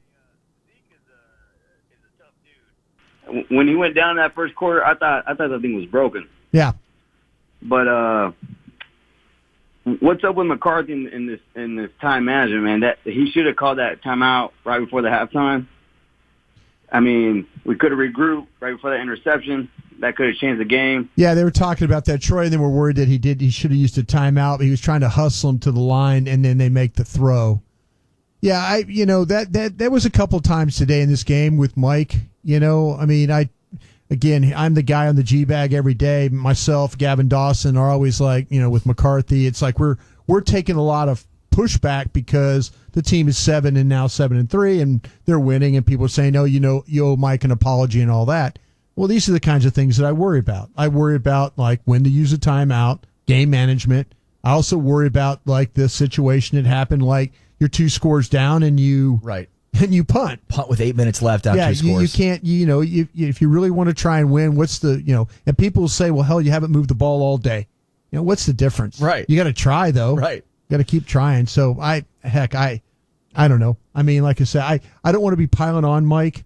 I'm just going to let things go. They're 7-3. He's done a lot of really good things with this football team. Well, look, and maybe that was a mistake to not call a timeout there, and Dak forced a throw there. But you go back to the first play from scrimmage where Dak has a guy wide open down the field and he misses him. Well, how much different does the game end up if Dak hits on that throw? Well, they were at the time they were moving the ball well. Yeah. So you're trying to maybe take advantage of the situation where. You're catching Kansas City in the old hockey line change. Right. That's one of those things where it's like you're damned if you do, you're damned if you don't. If you slow it down, you take a timeout, it's like, and then you make a mistake out of that. People are like, well, why'd you stop it? You were rolling. You plays, getting 10, 12 yards every play. Yeah. It's always tough. I had more problems with punting. That's the problem I had. Yeah. I mean, you punt down 2 scores with 8 minutes left. Yeah, you're giving up. All right, so this is the conference by conference. And when you do it by conference, they kind of pretty much give the playoff seeding already. But if the NFL somehow end the season today, you kind of can look at it like this. The Tennessee Titans will be the number 1 seed in the AFC, and the Baltimore Ravens will be the 2nd seed. Believe it or not, New England, 3rd, and then the 4th seed will be to the Kansas City Chiefs, and then Pittsburgh's got a fighting chance at it as well as Cincinnati. So when we look down here to our end of the corner, Arizona, Green Bay, Cowboys.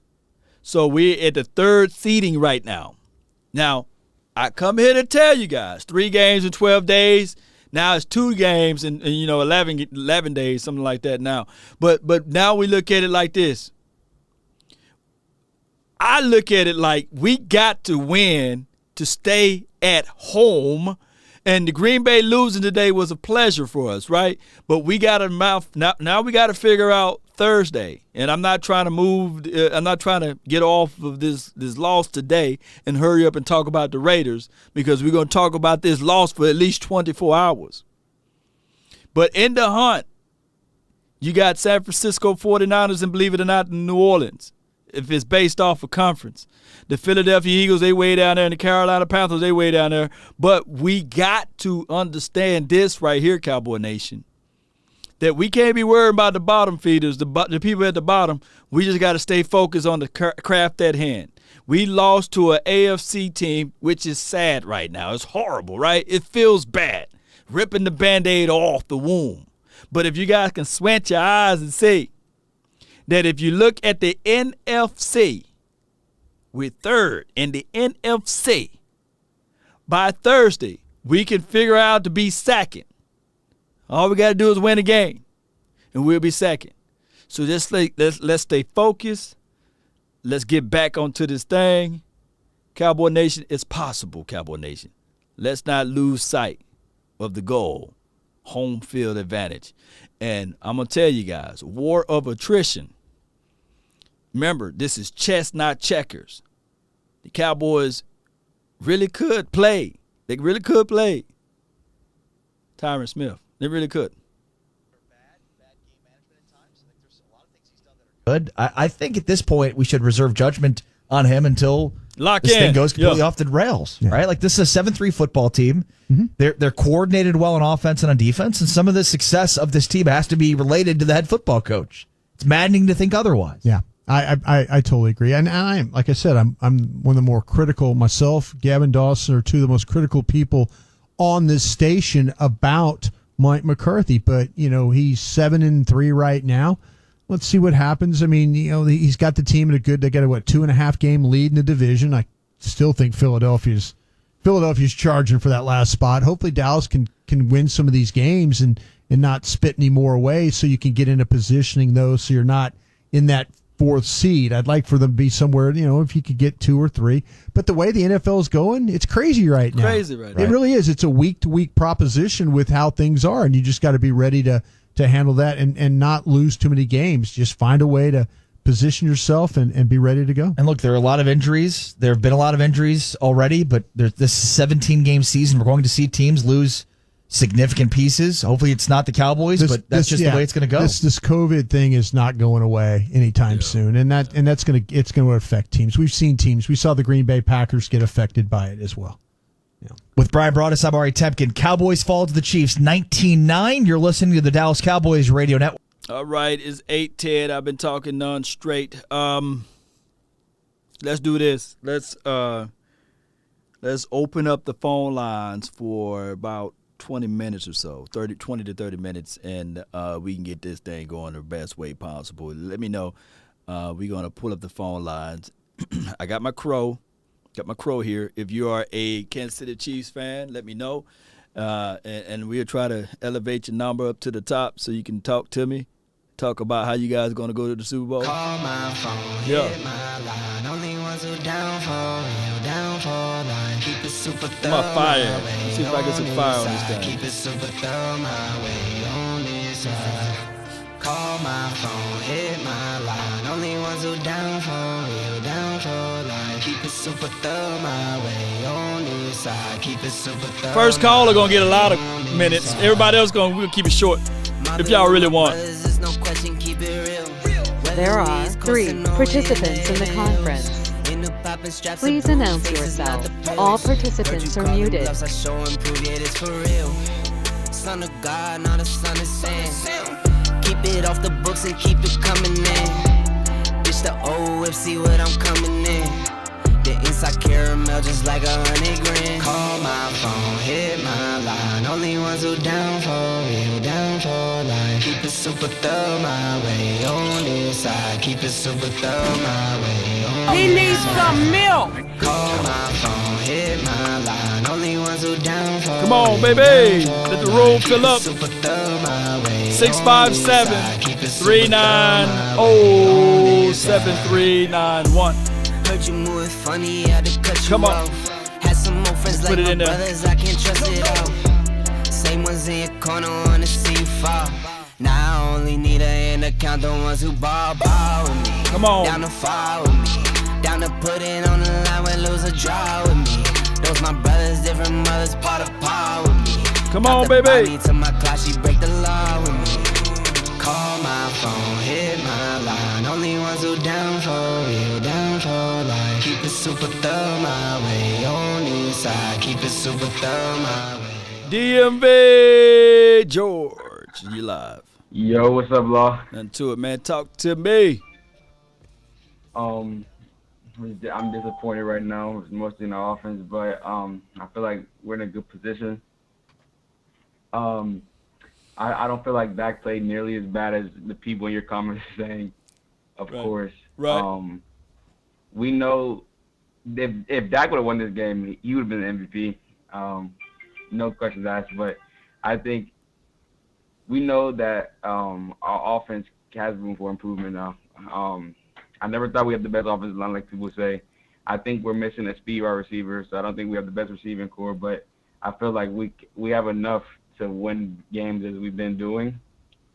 But obviously there's room for improvement. I think Kellen Moore needs to find some type of way to, even with Tyron Smith out, to get some type of deep passing game, whether that's Dak taking a deeper drop or us finding some way to scheme our guys open deep, because we just don't see wide open receivers deep. Well, DMV, man, you say you don't think we have the best wide receiving core out there. Are you speaking from, a prisoner of the moment, or are you speaking from the aspect that because Amari Cooper and CeeDee Lamb didn't live up to this particular game because Amari Cooper wasn't there? Are you saying it out of that relations or what? I feel like we have a missing piece that most teams have in that speed wide receiver that can really beat man-to-man coverage just from running away from you. Like, even if you look at teams that don't have a strong receiving core, we don't that strong receiving core. Like teams like the Bills, that you wouldn't consider them as a receiving core on our level, or a team like the Cardinals, you wouldn't just say they have D-Hop, or most teams have that speed guy, and I feel like we don't have that, and I really feel like there's a big hole in our receiving core that really beat press man coverage. But even when we do play press man coverage, Amari Cooper is normally the guy. But even when we played Denver, when he was there, he really wasn't doing much against press man coverage, mostly because he was hurt. I can say that, but I think we do have a spot right there that we need to fill. DMV, appreciate you, man, for calling in, man. Thank you so much for your love and adulation for this nation, baby. Appreciate you, man. No problem.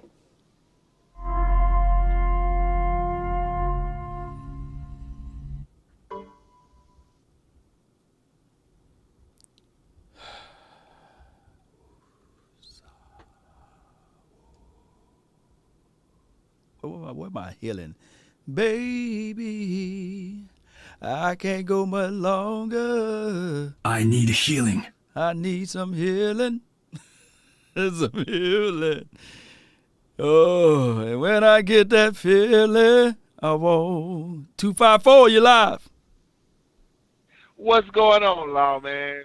Nothing to it, man. Talk to me, man. Talk to me, man. Let me tell you, I think the hardest pill to swallow about this game was if you would have told me that the Chiefs would score 19 points, I would have told you it would have probably been a blowout.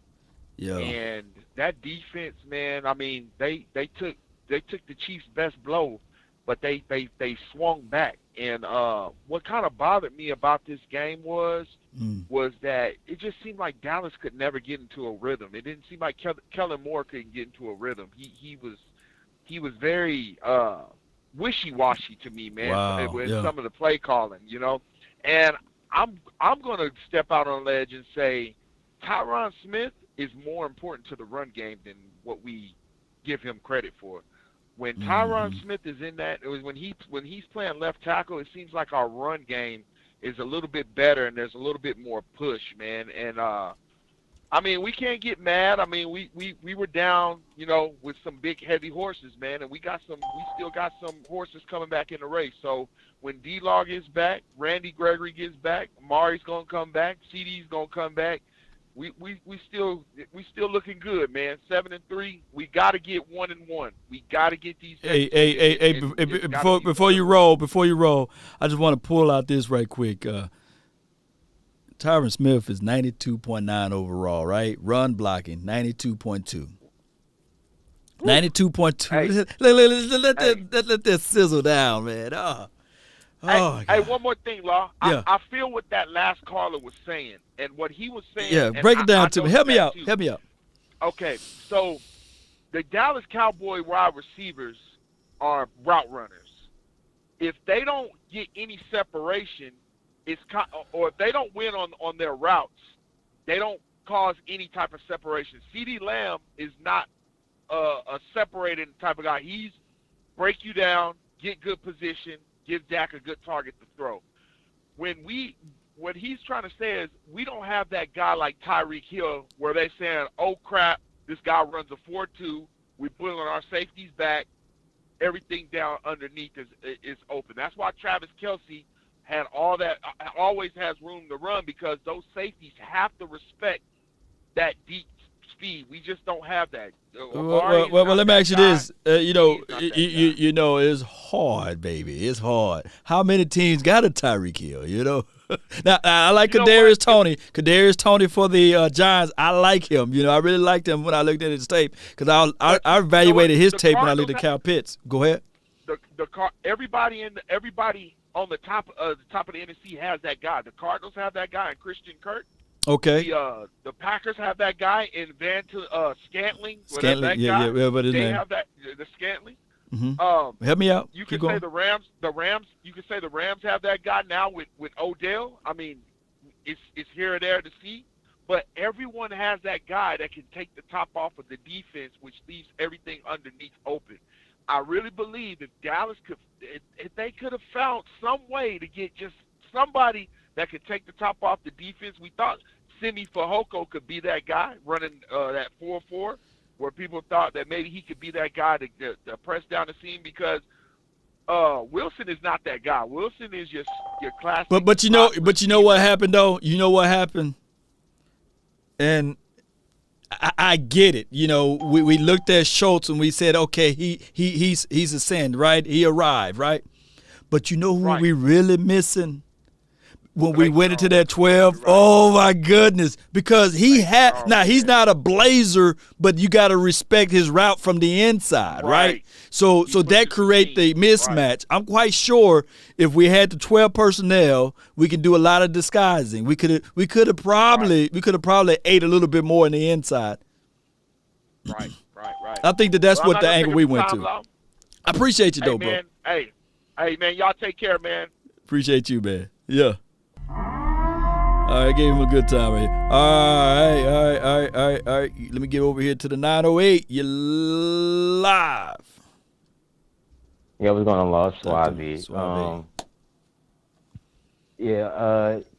To be honest with you, I don't really feel that bad about the loss. Like I said before, I really think the Chiefs will go to the Super Bowl. I think they'll end up getting home field advantage throughout the playoffs in the AFC.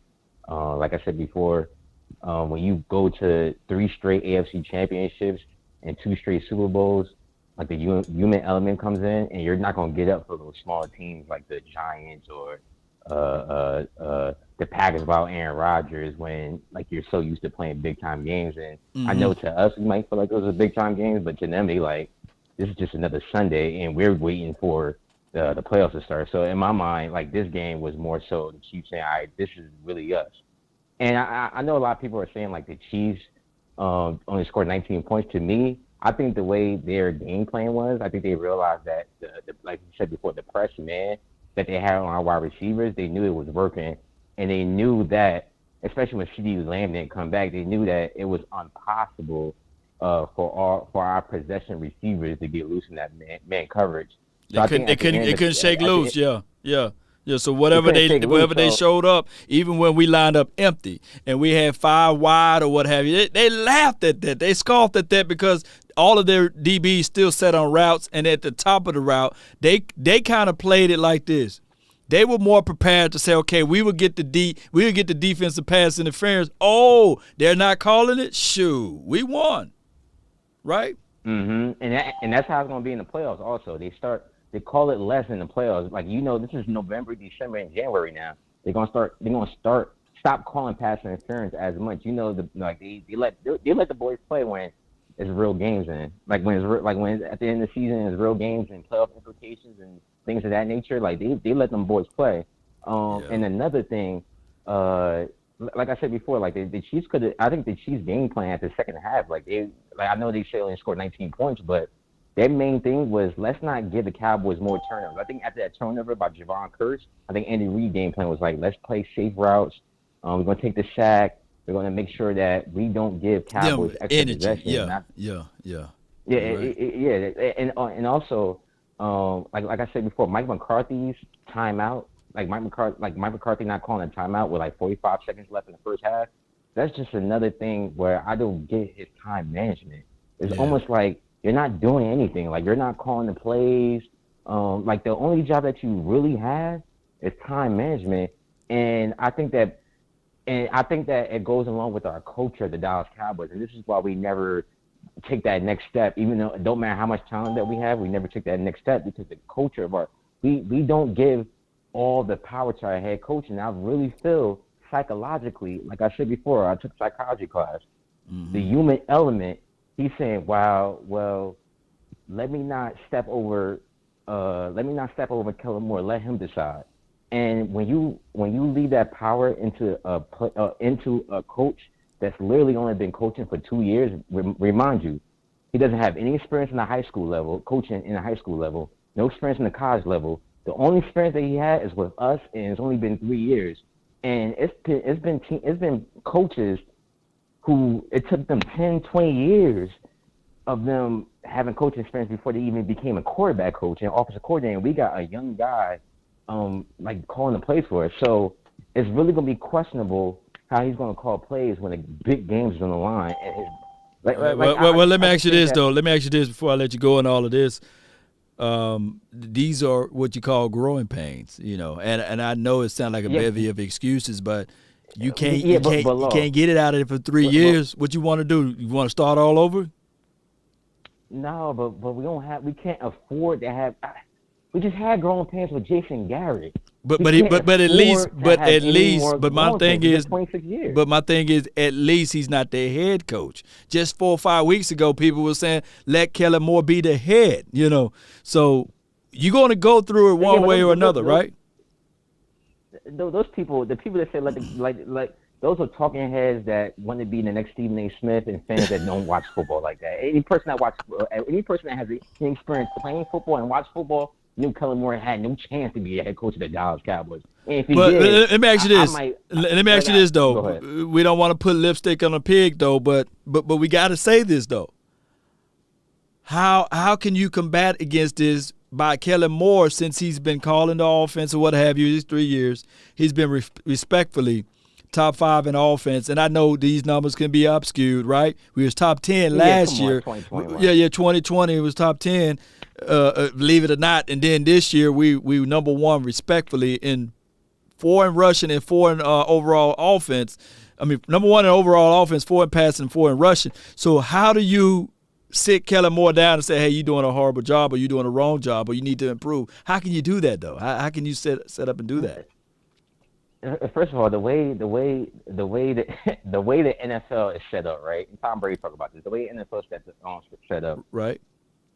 You can call plays in a way where you're going to skew, like you said before, you're going to skew the yard so it looks good. Like, for instance, like you said, we was like top 10 last year. Yeah, we're top 10, but we're like 26 or 27 in red zone. But go ahead, keep going. Yeah, exactly. So you can have all the yards you want, but if you're not scoring touchdowns with those yards, or you're not being efficient at the red zone, it doesn't really matter. You're actually doing a terrible job. You're just they like people are scouting you and saying, all right, we're gonna let them. We're gonna let the defense, like we're gonna let the offense take what they have underneath, and when we get the red zone, we're gonna tighten it up. What's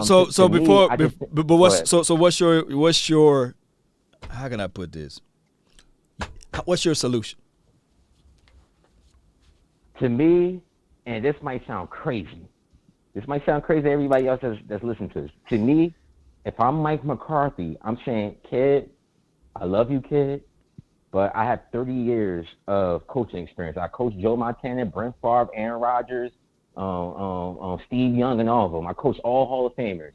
When the playoffs start, it's time for me to take over. It's almost like when you play Madden, right? You ever play Madden with your little brother, and your little brother playing throughout the first, second, and third quarter, but when it's game time, and your little brother's having a hard time, he gives the control to his older brother, and his older brother takes over, and he wins the game for his younger brother. Same thing, like hand the controller over, the older brother has it. Mike McCarthy has a lot more experience and a lot more. Like we don't have time to wait. This is 26 years, and the more times that we lose, and this is my last thing I say, the more, like I said, it's a psychological human element to the game. This is not Madden. If we lose Thanksgiving, those players in the back of their mind, they're saying, oh, snap, here we go again, and that negative energy creeps in. And people forget it's a human element. This is not Madden. Every game counts. And from those guys in the airplane, I know because I played football, even though it wasn't the top level, I played football. In the back of their mind, they have to be saying, damn, can we beat these elite teams? Appreciate you so much, man. Thank you so much for calling in, bro. Thank you.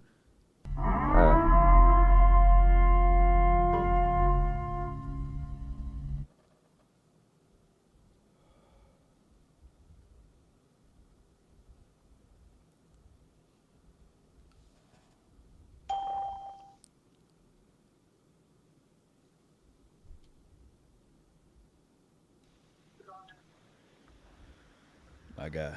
Hey, look. Lord was good, man. Look, man. I know when I saw 100 up there, I know you're gonna keep it 100. Not 100, but 100. I know you're gonna keep it 100. Talk to me, man. Talk to me. Talk to me, man. About the game, I don't want to go in on the caller, you feel me? Because he really made me mad. He made me mad. He pissed me off. You know what I'm saying? Like, what are you talking about, man? Like, Andy Reid. It took Andy Reid how many years? Man, just talk, Until man. he got Pat Mahomes and got all that talent and got his ring. What are you talking about, man?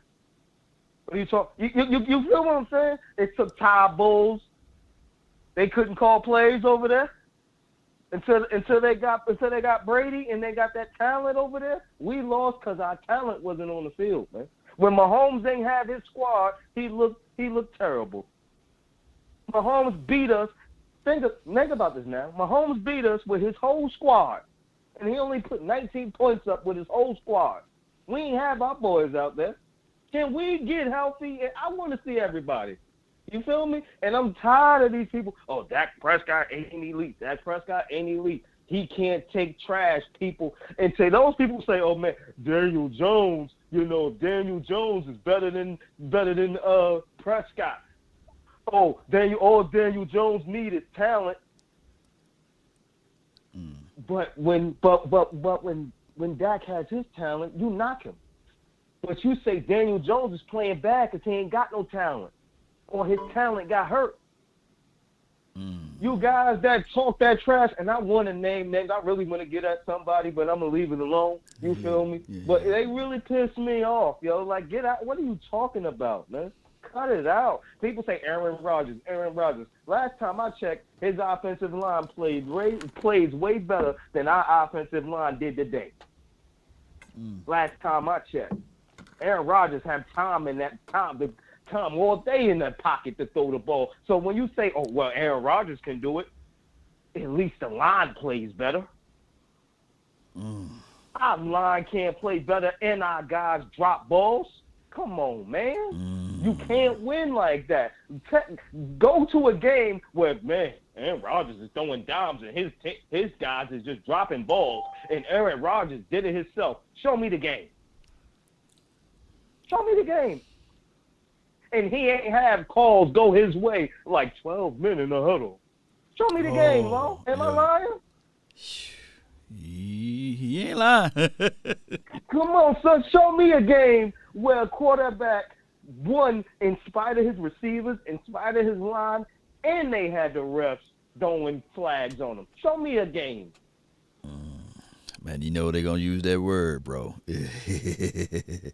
Man, appreciate you for calling in 100, man. We gonna wrap this thing up, man. But I appreciate you, man. Appreciate you 100, bro. You already know. bro.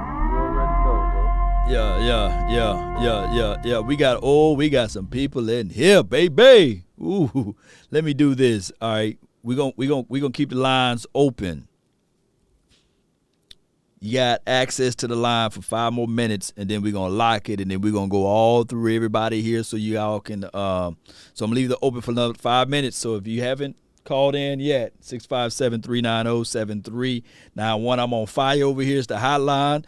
We finna turn it into 2 minutes offense, but I'm going to let some more people, I think 281, I'm trying to find you. You made some donations earlier today, and I want you to spit your mind over here. I'm trying to find you because we got a lot of people in here.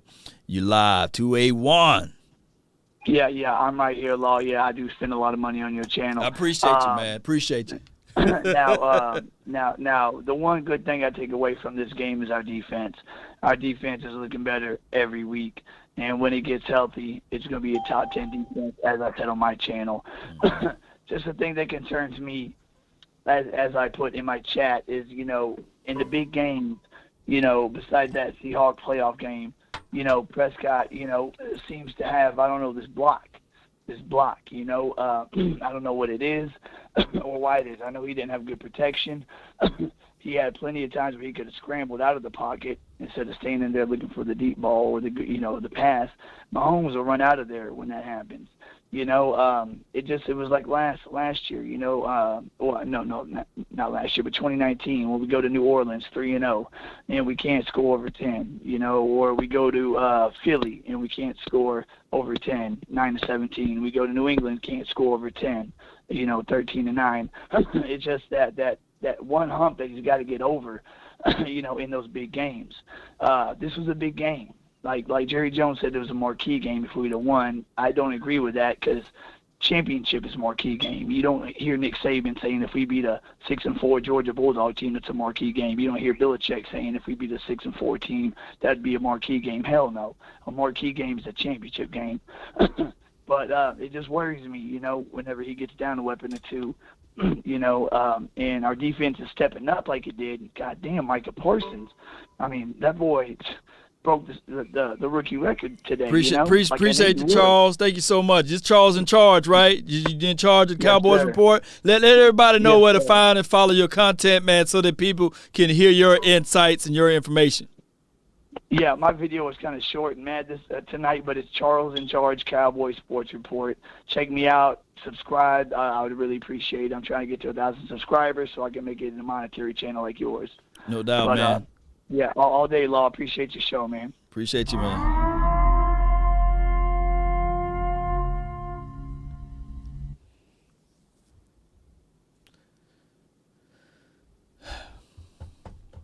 I'm not finna, because if I go to the talking about the New Orleans Saints in 2019 game, I'm gonna hear y'all giving excuses, right? If I talk about the Patriots game in 2019, with the tripping calls and everything, y'all gonna say, well, Law's telling excuses. If I go to the Philadelphia Eagles game and talk about that one, y'all gonna say, well, Law, he's giving a bevy of excuses, right, for the drop pass of Dak Prescott, who didn't practice all that week with the bump shoulder, and then he was supposed to get out there and walk on water. And, of course, that was a whole different coaching staff. And if I go down that route, I'm going to hear the same thing. So I'm not even going to address those situations.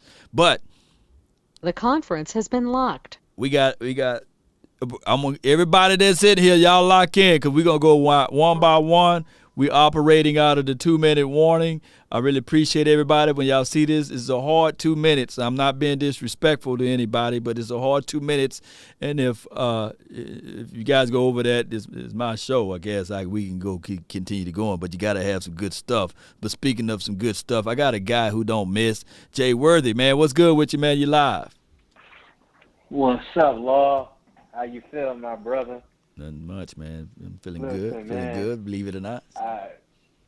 Listen, I watched the game with my dad. Dad came over the crib. We watched the game, and it took me back to old times when I was young. He had me watching the Cowboys game. Mm-hmm. But my intake from this game is they just out-physicaled us. They beat us up on the offensive line in the trenches, and the fact that they were more energized than us. It wasn't the fact that they had more talent than we had. It's the fact that they looked like they were more hungrier. Now, when you look at Patrick Mahomes' numbers, he had 260 yards. Dak Prescott had 216 yards. What's that, 27 more yards, 37 more yards, 34 more yards than Dak Prescott with our number 1 and 2 receiver out? We wasn't at full strength, at full capacity, and we still held it down to the point where as though we were always in that game. And to the end, the defense held the Kansas City Chiefs to 3 points in the third and fourth quarter. We had three points in the third quarter, 3 points in the fourth quarter. We scored 9 points. Mm-hmm. We got to correct that. The problem was they allowed Dak Prescott to be blitzed, and we never adjusted to the hot routes, And it seems none of them boys can get hot. None of them boys can get free. Peck said it if that was to happen. It's funny, in the fourth quarter, they did it one time towards Cedric Wilson. It's like the blitz came, it was right off the ball, straight to him. And I said, if they would do that the whole game, Kansas City would back off the blitz. Right. And so I'm just looking at that game, and I'm like, it was kind of weird play calling too. 3rd and 2, and you're passing. Why? When Ezekiel Elliott just got 8 yards. Run the ball. And then I didn't see Tony Pollard to mainly the fourth quarter when he was the main one getting the chunk yards off of, No doubt, man. And all that. No doubt, Jay Worth. Appreciate you for calling in, man. Thank you for your support and your love and adulation. Appreciate you for the call You in to the already station. know. 7-3. Let's go. 7-3. Y'all put 7-3 in the chat box, baby. All right, so we got the 9. I think the 901 was there. Well, I know we got heavy hearts in that area. 901, you live. Hello, Law, baby. How you doing, bro? Man, I'm doing all right, man. It's better to be seen than viewed. So I'm here, baby. Talk to me.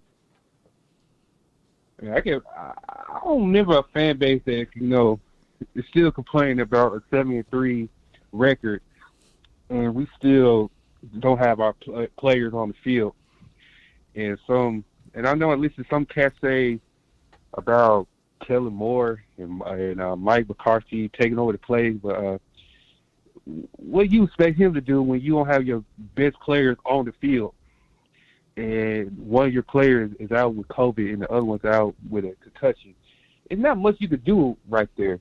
So besides that fact, to see our defense good, to see keep Pat Mahomes just 19 points, and we don't even got the rest of our players on the field, man, hey, this defense is going up. Just keep getting better, and man, that Michael Parsons, man, that dude is a dog, bro. Yeah. That dude is a beast. So, You woke him up, man. It's your fault. Ain't nothing you can do about it, man. Nothing you can do about it. We got the Raiders this Thursday, so we're gonna keep, stay on our 2 feet, our heads held up, and keep on pushing. That's all we can do. Keep on doing it. But, it's the same folks that complain about Dak Prescott, but I don't hear nobody complain about Josh Allen having a terrible game again against the Colts. So, that's a message, man. Appreciate and who also lost to a Jags, 6-9. So, it could be worse, but hey, that's all I have to say. Yeah. Appreciate Just you, keep man. on pushing, baby. Appreciate you, man, for the 901, man. Good call from you. Good call from you. Appreciate you. Appreciate you, boy. We got a lot of people in here. If you called in and once I finish, can you hang up? That would be a plus so I can know I can get to your name. And we got Uncle Dave, man. You live 520. What you know? Hey, what's up, Law? Hey, to it. I'm just gonna say, just like Miss Jessica, it's just PBO. Relax. Why y'all tripping? Why y'all tripping? That's all I got. 73. We're 73. That's all that matters. It matters. It'll start mattering in the playoffs. It don't matter right now. So just relax. That's all you got to do. Yeah. It's about freaking rhythm, execution, and focus.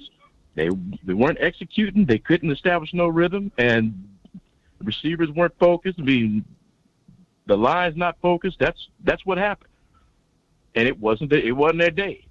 So everybody just calm the hell down. Mm-hmm. And if you think I care about you being mad, I don't remember asking you a thing. Believe it. Right. Just relax. Calm down. Put this game behind you. Yeah. I don't remember asking you a damn thing. Yeah. Calm down. Yeah. Relax. That's all I got. Appreciate you. Uncle Dave, man. Stelios! Appreciate you, man. All right. All right, we going through this thing, baby. All right, we got Kelvin, man. You live. Lord Nation, what's going on, brother? Man, talk to me, man. We rolling today. Yeah, man.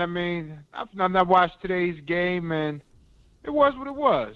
We wasn't healthy. Everybody just needs to calm down. They're reacting like we're 3-7 instead of 7-3. It was an important game, but it wasn't an important game. Yeah. Due to the fact of the personnel we had on the field, I think the play calling was what it was because we were limited with the personnel we had. Right. So that's what that happened was. We didn't have CeeDee Lamb, we didn't have Amari Cooper to be able to pull off those plays and run those schemes out there against those DBs. So it was what it was, and the run game wasn't going exactly how we felt it should. But man, we fought all 4 quarters. Who would have thought they would only, in a loss, they would only put up 19. Had you asked anybody before the game started that Kansas City would only put up 19 points, everybody would have said we was going to win. Man, my goodness. So I'm not concerned about hey, Kelvin, man, did you get a chance to watch that movie, King Richards? No, never even heard of it. Yeah, you haven't heard of it. It's a movie with Will Smith. He's playing as Venus and Serena Williams' father there, and he goes through a cycling of a lot of highs and a lot of lows, right? But the movie, I'm not going to spoil it on anybody, but everybody knows Venus and Serena Williams' story, right? But the movie itself on HBO, it ended not the way you would think that it would end. It ended right before the cusp of the success. And you would think that they would highlight that point of it, but they highlighted the point where you learn more from your failures than your success. I want people to go and watch that movie, support that movie. The movie is called King Richards. Go watch it, man. It's a good movie, man. But appreciate you for calling in, Kelvin. All right. Thank you, brother. Anytime, man. Anytime, Kevin from Long Branch. My guy, Montana. What's good, man? You live. What up, Law? Nothing to it, man. Talk to me, man. Hey, man. Look, Cowboy Nation, but if that's how y'all gonna be, man, y'all might as well go ahead and just walk away the rest of the season, bro. Big facts. Oh, big facts, man. Don't they make you mad with that, man? If that's how y'all gonna be, you might as well go ahead and just hang your coat up, hang your flag up, and call it a day, bro. Right. I ain't trying to hear no more of that talk. Neither quarterback had a great day. Big facts. Neither quarterback had a great day. Neither offensive line had a great day. Both defenses came to play, bro. That's what happens when defenses come to play. They do. Yeah. That's what just happens. And, you know, a lot of people keep crowning Kellen Moore, and I told y'all not to do that. I told y'all, stop crowning these boys, bro. Stop crowning these dudes after one great game, bro. Oh, yeah. But he still needs help out there. He does. And I keep telling y'all that, like, bro, he's still learning, bro. He still needs help on how to run the run game right, bro. He needs help on it. It's okay, though. That's fine. But stop trying to say these people are elite when they really average, bro. Give them time to be elite. Let them time to fester. You know what I'm saying? Let it come to that point, you know. Anyway, y'all heard what McCarthy said. We 8-3. Yo, he did say that at the presser, yo. So he We're guaranteed it. 8-3. He's letting y'all know, hey, bro, we're going to take this one on the chin, bro. We're not healthy enough. We'll get our guys back for the Raiders game. We'll be straight. That's bold speaking right there, man. He must know something to say that, though. I looked at that and I said, damn. Man, man, come on, man. All them people know what's going on, man. Yeah. Everybody know what's going on but the fans.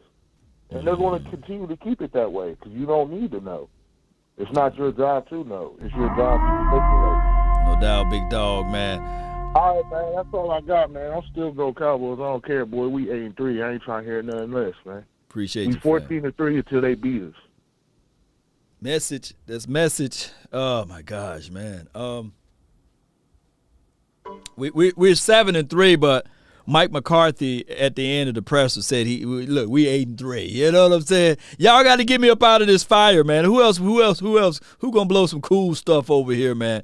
Let's go with the 713. You're live. Hey, Law, big fan. I appreciate you, dog. Down here in Houston. Man, I just think our protection was really sorry today.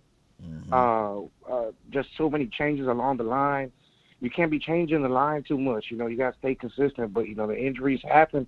You got to make adjustments, and they just didn't do it. Right. Especially coming out in the second half. They didn't make the adjustments that we usually make, which is what been getting us wins. Especially you saw that during the Vikings game when they were getting pressure on our backup quarterback. You know, we made those adjustments. He started making the throws. We had Coop stretching the field. We didn't have that today. And so they had their weapons. We didn't. We can't make excuses. You got to take your loss on the chin, and all these people, starting to lay the blame on Dak. That ain't fair, man. And I know life ain't fair, but at the same time, you got to be cerebral about it. We got 3 games in about 14 days, right? We got to make sure and put our assets where we're going to know we're going to win. So, we went into KC, hostile environment. Our defense, I think they played lights out. I think they played that was a Super Bowl defense we saw today. Flat out. I'm convinced. And so we got the turnovers, we got the stops, we got the opportunities. We didn't take advantage of them. That's how you lose football games. We lost the turnover battle. Anytime you lose a turnover battle, you're going to lose a game. You don't make adjustments on the line, you're going to lose a game. And that's what happens in the NFL. This is chess. It ain't checkers. And so what I'm telling everybody is to keep the faith. I got a lot of faith in Kellen Moore. I think also the criticism of McCarthy is a little bit too much. I think they're just trying to lay the blame on somebody instead of just taking accountability. We're kind of in that place in this nation right now. People got to need to start taking accountability for stuff, and they ain't doing it. But at the same time, we didn't have our Cooper stretches the field. CeeDee Lamb came on. It was just a lot going on. No doubt, man. I appreciate you, man. Appreciate Big you, fan. man. Man, thank you, man, from the Houston area, man. Out there down there in the armpit, as they say. All right, man, we rolling. 407, what you know? What's up, Lord? What's good, man? Nothing to it, man. Just out here in the heat over here, get the flames all over me. What you got for this episode? This is what I got for you, man. Props to that coordinator for KC, man, who used to be the Giants coordinator, man. Once he knew that our boy wasn't playing, Coop, that just gave him the onslaught to man up and just go after Dak, and we just really didn't have an answer for it. Our offensive line, man, I don't know what happened, but they took it, all these folks hating on Dak. It's funny how they hate him this week, but next week they loving him. You know what I mean? Hey, Facts. It's football. Stuff happens. You know what I mean? And that's just basically it. We didn't have a number one out there. Yeah. That's just the truth. Those are facts. Let's just put it that way. We got no number one. So what you think the defensive coordinator is going to do? He's bringing it. You know what I mean? I wish they would have ran the ball a little bit more. You know what I mean? Because on the outside, the edges, last time I checked, we run the ball 25 times or more. There's a W coming out of that. Right. Right. I'm just saying. That's all I'm saying. It opens it up. It opens it up for us. So, we're gonna see what happens next week. Hey, haters are gonna hate, and Cowboy fans are gonna stay true. I'm gonna stay true. Yes, I wanted to beat the Chiefs. I ain't lying about that. You know what I mean? I wanted to go to work tomorrow and be like, yes. You know what I mean? Right. But I'm gonna eat the L. I'll eat it. I'll eat it. So you got the beat, you gonna get the eyes. I'm eating this thing, man, raw over here, man. I got to broil this time. I got the fire over here. I got it cooking. That bug don't want to go. Exactly, but just know my number one and my number two receiver wasn't out there, and our defense played one hell of a game. They kept us in it. So you know what? In reality, I ain't mad, because if I know I have my number one and two, I had Coop stretching out that field for Lander coming across and Gallup going deep. Yo, hey, you know what? I got to say this one thing before I let you go. And you seem like a rational person, It's amazing how when we beat the Patriots, they were nobody, right? Like they was like literally nobody. Like, it's the Patriots. But now look at the Patriots. You see what the Patriots are doing now? They whooping, exactly. You know what, and taking no names. But see, that lets you know how cycling the NFL is. But people think that this NFL stuff is easy, But now when we win. I tell people all the time, LIS, let it shine. Enjoy that moment. Yes, because a lot of people like, it's the Patriots, nobody. And nobody wanted to enjoy that moment, But now we lose. Everybody is so shallow that everybody want to cry, fold up like a lawn chair, and don't want to wear their Cowboys apparel. Don't want to say, "Hey, we're 7-3." You know, we were still at the top of our division, but now everybody's kind of like, "Oh snap, let's fire." I seen people literally say, "Fire Mike McCarthy, kick Kellen Moore off the bridge." Let's rinse off all of this stuff and let's do away with everything. Dak Prescott is trash. Oh, Ezekiel Elliott can't find a hole to see the hole. You know what I'm saying? It's crazy, man. It's crazy. It's like, have we been watching the last couple of games? Like, are we watching the same thing? Because when we lose, it seems like hell froze over or something. Right. You know what I mean? Right. You know, it's like I just don't get it, bro. Hey, listen. Remember, they only scored 19, but just think if we had Coop and we had Lamb out there, I think it would be a different story. That's just me. No doubt, man. Appreciate you so much, man. Thank you so much for calling in. Hey, man, you guys get the whole drift of the storyline. You know? Oh my goodness. All right. Let's see. Is this a Mississippi number 662? You're live. What's up, Law? Yeah. What's good? What's going on? Man? Talk to me. Hey, man. We just like you said, man. We just need to calm down, man. Yo. Do you know how many teams do in Kansas City that win? Like literally. Right. They've been to Super Bowl twice back to back. Come on now. We ain't have our offensive line play work shit. Come on, y'all. Come on, y'all. Let's chill. Get ready for this Thursday because it's coming up in 3 days basically, and let's move on. You know, we 7-3, still in the NFC East, and still in play for the number 1 seed because Green Bay lost today. You know, in Arizona, they won game up on us. But we're gonna take care of business when we play them. You know, later on this season. So let's chill, regroup, and Thursday, hey, let's go from there. That's all I want to know. Oh man, appreciate you, man. Appreciate you. Yes, indeed. I appreciate y'all, man. I love the quick ones, you know. That means the 2-minute warning, y'all score that touchdown real quick, you know. Oh boy, need to go get something to eat. All right, we got a good house up in here, man. 202, you live. Hey, Law. Talk to me, man. Talk to me, man. Talk to me. Yeah, I hear Law, you live. let me tell you something. Today is my birthday, and the Cowboys upset me. But I will say this. The offensive line looked abysmal. I'm so tired of seeing Tyron Smith out for, a whole season. I'm tired of seeing Dak Prescott not come up in big games. Like, the thing is, the only thing people remember is, what did he do against the elite talent? And today he put that on the field. When people keep talking about the Raiders, I hear a lot of fans talking about, oh, well, let's just chill out. I'm not into moral victory. If we're going to win the championship, we need to, put it all on the line. And the offensive line need to be better. Dak need to be better. And Zeke really, really crushed me today. I mean, like, we couldn't run the ball for anything due to the offensive line, but I will say if there was better play calling tailored towards the people that's actually playing as opposed to the that's not in the game. People keep saying, well, Amari Cooper, if he was there today, we would have won. No. That's not it. We're not winning even if Amari Cooper's there today. The line couldn't block and the play calling sucked.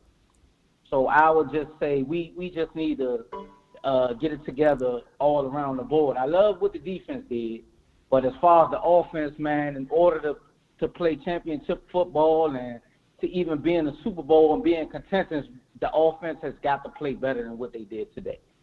And that's all I'm going to say. The offensive line, it starts with the offensive line. It starts up front. Before you go, man, happy birthday to you, man. If I were to tell you, the Cowboys would be 7-3 on your birthday, would you taking it at the start of the year? I'm not in the records, Law. I just won the Super Bowl. Hey, I get it, man. A lot of people say, hey, I want a date. I just want a date. I want a date of Beyonce. You know what I'm saying? You got to start off somewhere. Can you imagine the guy that went to the prom with Beyonce? He's probably just sitting there saying to himself, damn, I sure let that one go, right? but he got to be proud of the moment that he at least took her to the prom. And what I can tell you though is just find some positive out of it, regroup, get ready for Thanksgiving, and hope that the Cowboys make it special on that day. Okay, appreciate you. Ask you one question. Talk before to I me. leave, Lord. Talk to me. With the Tyron Smith situation, Lord, this is beginning to be a pattern. Tyron Smith, Connor Williams is not really, really good to me. And Tyron Smith, it seems like, when he's there, he's one of the best in the league. But a lot of times I'm seeing like him miss like a lot of games, and it's like, and it's really hurting. But you do know that Tyron Smith could have played today, but it was the coaching. The coaching wanted him to sit out, right? You do know that, right? Yeah, I'm aware of that. I'm aware of So that. that's a different situation. And it's not like the injury, I get it. He's been hit with the injury bug, but a player rolled up under him. So is that more of Tyron Smith's problem, or is it just the universe aligning itself saying, okay, hey, it just stuff happens. And I sure hate that he had bone spurs and it activated that and he's been battling through to get back out there on the field. But I do get it. From the outside looking in, people going to say, man, Law, you painting that excuses again, right? When we going to wisen up and get someone that can play at a high level and be consistent and not be injured. Well, would you like to have Slater or you would like to have Parsons? No, that's not I love Michael. Would you like to have Elijah Vera Tucker or would you like to have Parsons? I like Parsons over both of them. So that's the situation at hand. Football is a cycling sport. It just you have to roll with the punches, man. But I appreciate you so much for calling in. Happy birthday. Hey, what's your name, fam? Jay. Jay, everybody say happy birthday to Jay, man. I hope you have a better night, man. Better tomorrow. well, you have a good night and a better tomorrow. How about that? All right, man, we're rolling through. All right, got the 210. The phone lines have already been locked, so if you're trying to get in, you can't. But the 210, you're live. Hey, Law Nation, what's going on with you, man? Talk to me, man. Everything's good. I hear you, man. Hey, I'm a first-time caller, man, calling from the VA. Hey, look, couple things, man. I'm gonna make this quick. I was listening to some of your callers, man, talking about speedy receivers. That's not what we need. We don't need speedy receivers. We have the right receivers. They have to look at it this way. Spagnuolo, the coordinator for defensive coordinator for the Chiefs, he went on there and said he was going to roll the safety over to CD Lamb side. So if CD Lamb is double covered, then he's pretty much out the picture. So had Amari Cooper been playing today, if he had played, they would have played him. They would have been having to play him all one-on-one. But so I'm just listening to all these fans saying all this stuff, man, about how Dallas suck and this and that. Just like Stephen A. says, man, sometimes these disgusting, nauseated Dallas Cowboy fans. I'm looking up through the chat right now, and I'm like, last week you wasn't saying that. You were saying Dak was this and Dak was that. So why are you switching now? So the last thing I want to say is the defense, man, that defense showed out. I don't care if the score was 6-3. They showed out. The only negative I saw in the defense is the communications with the corners every once in a while, where that one play where Brown got locked in on that 3rd and 8. Yeah. Hill went out for that pass. That could have easily been a pick by Kelsey. Big facts. But the communication right there, just probably do a better job of that. But the defense showed out, man, and that's all I want to say, though. No doubt, man. Appreciate you, man. Okay. All right. I want me some glory hole. I mean, this dude was speaking so much facts, and I know for sure that now, like if this was a playoff game, I saw somebody post in the comment box saying, hey, you're talking about record, but we talking about winning in the playoffs. Well, based upon our record, we're leaning and heading toward the playoffs. Now, we do know that war of attrition is everything. if this was a playoff game, we do know for sure that D-Law would have played, Navarre Gallimore would have played, as well as, my guy Terrence Smith would have played. But all of those boys, they didn't play because they are trying to save them for the playoffs. So it's a different level of playing. This game may mean the world to fans to walk around and gloat, but the Cowboys are looking at it like, hey, we got to get these guys healthy enough to get to the playoffs. And also, hear me out, when we get to the playoff, we turn it up a level. I don't think that any stretch of my imagination that they saw this game as saying to themselves, hey, we're going to turn it up.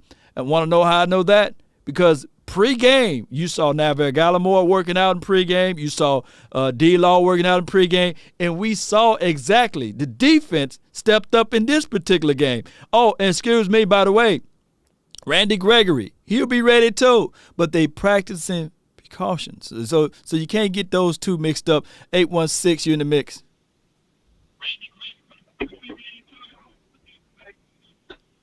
(816) 504, you live. 504, you live. Yeah. It was good. Hey, what's up, D? What's up, love? What's good with you, man? Talk to me. I had one question. Do you think we should get rid of DeMarcus Lawrence next year because Michael Parsons been balling and they're gonna save us a lot of money? I mean, they should do their evaluations, and after their evaluations of everything, then they should make their decisions. But getting rid of a player, one of your guys that's on this team that can probably make an impact for your team, I don't think that they would do that move. How much money are you talking about saving? And who are you going to get with that money? Who are you going to re-sign with that money?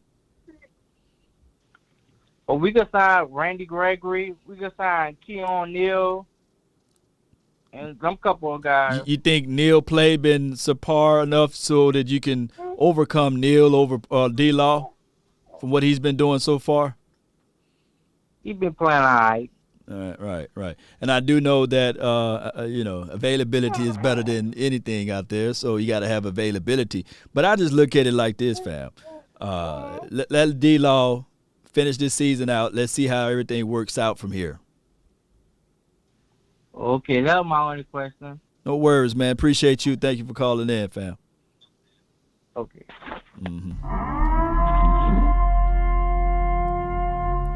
318, you're live. Hey, Law. Talk to me, What's man. going on? Nothing much. Talk to Hey, me. man, this Big Mike from the Polk City. I'm just listening to some of your fair weather fans. They act like they never played football before. We were the top 10 offense with Kellen Moore last year. Number 1 this year. Why would we get rid of him? The man called a play. Zeke can't run because they putting 8 and 9 in the box. He called screen plays. Dalton Schultz missed 2-3 plays. He can call the plays, but we don't execute them. When the game got later, we missing Coop, we missing CD. We don't have those explosive players. So what you want him to do? Then they wasn't helping Dak. I mean, they weren't helping Zach because of the drop passes. Yeah. Due to the fact that our line was getting crushed. Dak got 2 seconds to throw the ball. He under the rest the whole game. I'm just wondering what they want. We 7-3. Mike McCarthy doing a great job. They talking about the timeout. Man, stop it, man. All this stuff comes up when they lose. They talking about let Kellen Moore go. This is crazy, man. I mean, these guys never played football in their life. How Zeke gonna run? They got 8 men in the box. You call screen plays to offset that. You do that. But you got to have people. No matter how good the coach is, you got to have people that execute. The line got to block. Dude was talking about, man, we need somebody to take the top off. If they did, Dak had 2 seconds. Who going to go down the field? It was crazy, some of the comments. Yeah. Man, the team is all right. Like I say, that was just a battle. We looking to win the war. The war is the Super Bowl. We're looking to get to that point. Once we get Gallimore, D-Law, Randy Gregory, all them guys back, Tyron. The dude talking about Tyron don't play. Man, Tyron better than 90% of the guys out there. Yeah. You know, you just can't replace it. I don't care if he don't give me but 8 or 9 games a year. That's 8 or 9 games. Dak ain't got to look out for his backside. Man, you better have that understudy. Appreciate you so much, man, for calling in. You was absolutely the last caller of the day, man, and you have a great points there, man. Appreciate you. Appreciate you so much, man, for calling in. All right, normally I don't do this, but the conference has been unlocked. And Coach Marv, call in. Normally I don't do this. I think I seen you requested to call in. And I gotta absolutely go. So we gonna get ready. You just have that guest, Coach Marv. I'm waiting. I unlocked that thing. I unlocked it. And while y'all waiting, man, y'all hit that like button. Hit the like button for Coach Marv. Coach Marv, call in now. Shoot, I got the line open, and whoever else said y'all wanted to call in, I'm gonna leave it open for. Matter of fact, I'm going to leave it open for this amount of time until that person call in. Oh, man, it was a long day, long episode. All right, I'm going to let you go. Point Dexter, you're live. Go with it. Hey, what's up, Law? Hey, man, it was a tough loss, and as the cause was saying, man, it's been a battle. And a lot of people don't know what goes on with a football team. Mm-hmm. Yeah, we lost a battle, but yeah, we trying to win the war.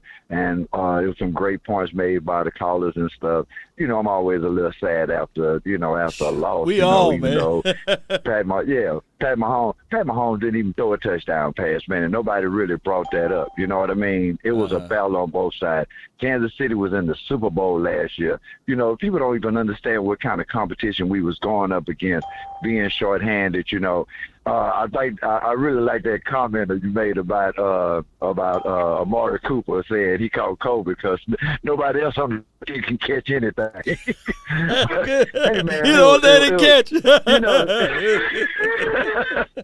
I thought that was pretty cool, man. Me and my wife was listening, man. We cracked up over that, man. But hey, man, look, it's a long season, man, and we got plenty more wins.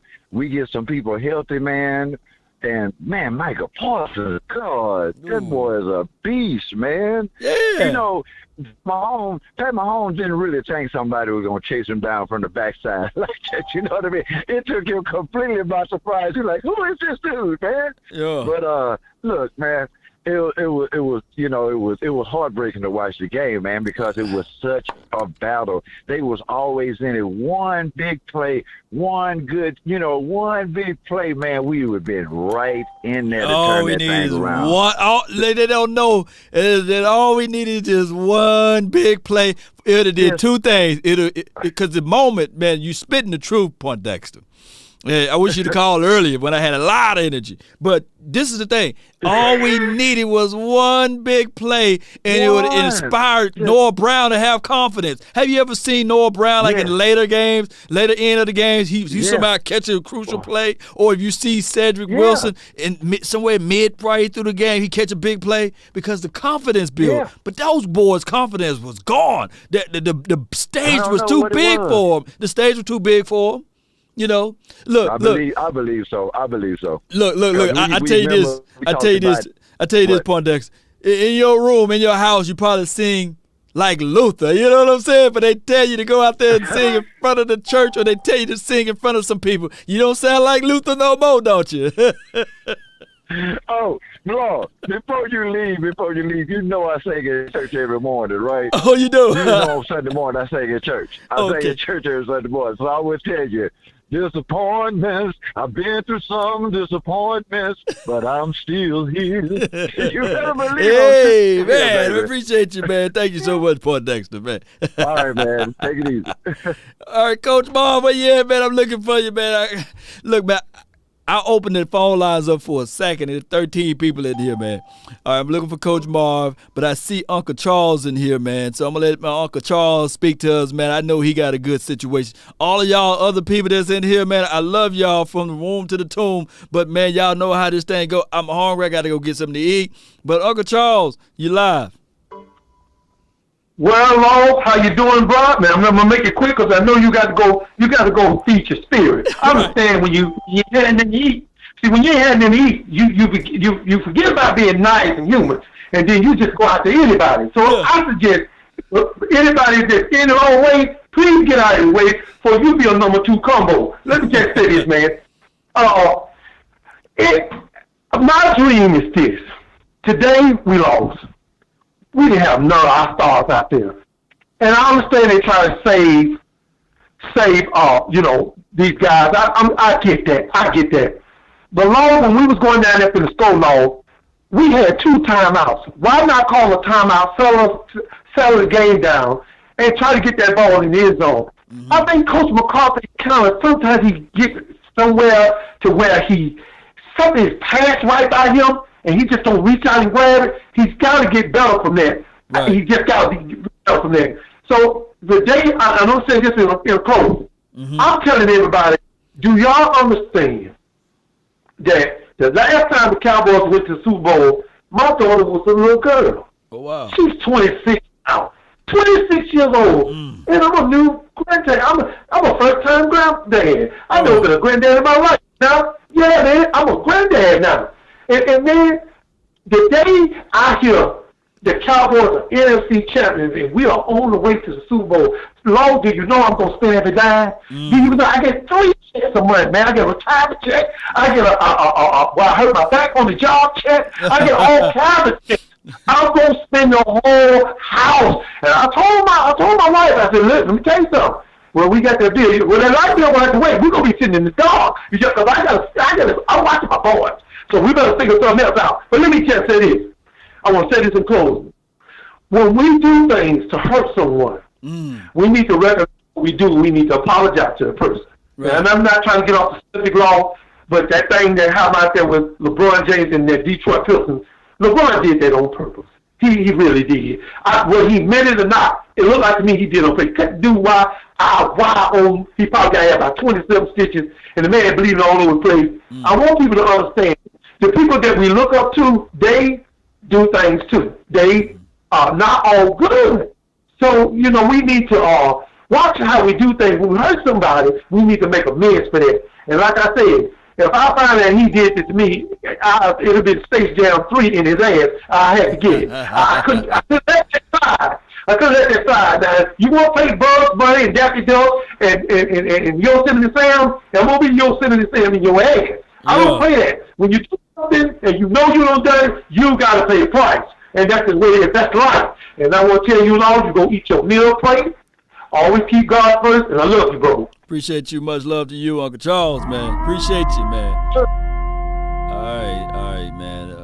I love y'all. That's all waiting to hear, man. But I was waiting, through a lot of reverence here of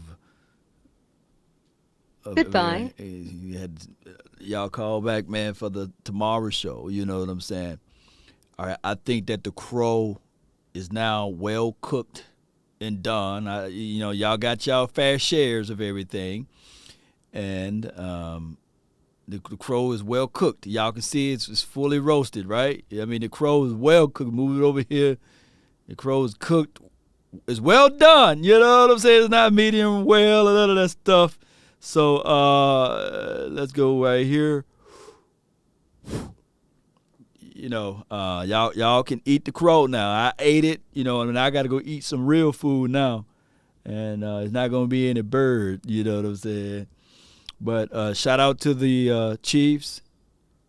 Shout out to the Chiefs, right? They won fair and square, and I ate the crow. I said the Cowboys going to win, although I picked them to lose at the NFC East round table talk. Y'all remember that? And so far, I've been right on the money with my predictions, So I'm not trying to sit here and say that I'm right and everybody else wrong. I'm not that guy.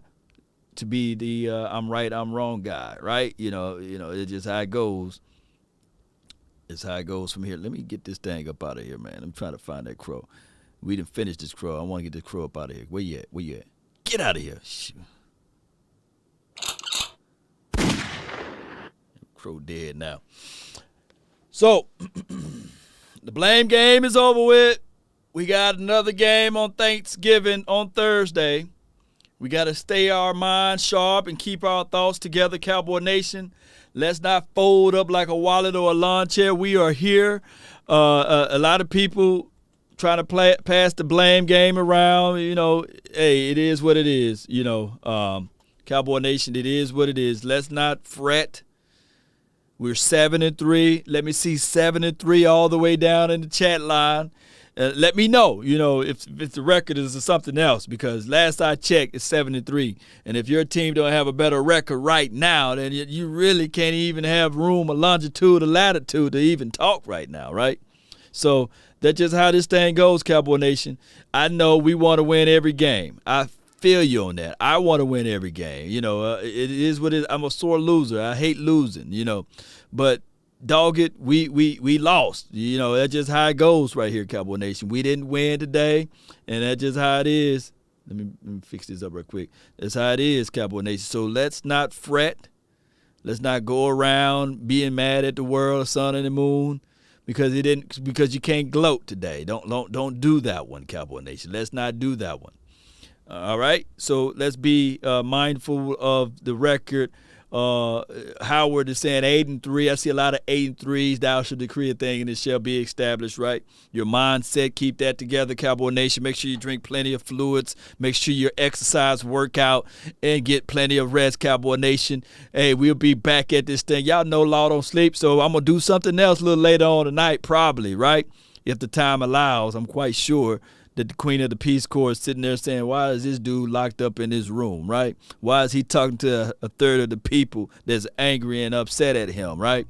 But I come here to tell you guys that even in this race, it says it's not to the swift nor the battle to the strong, but it's to he that endure to the end, right?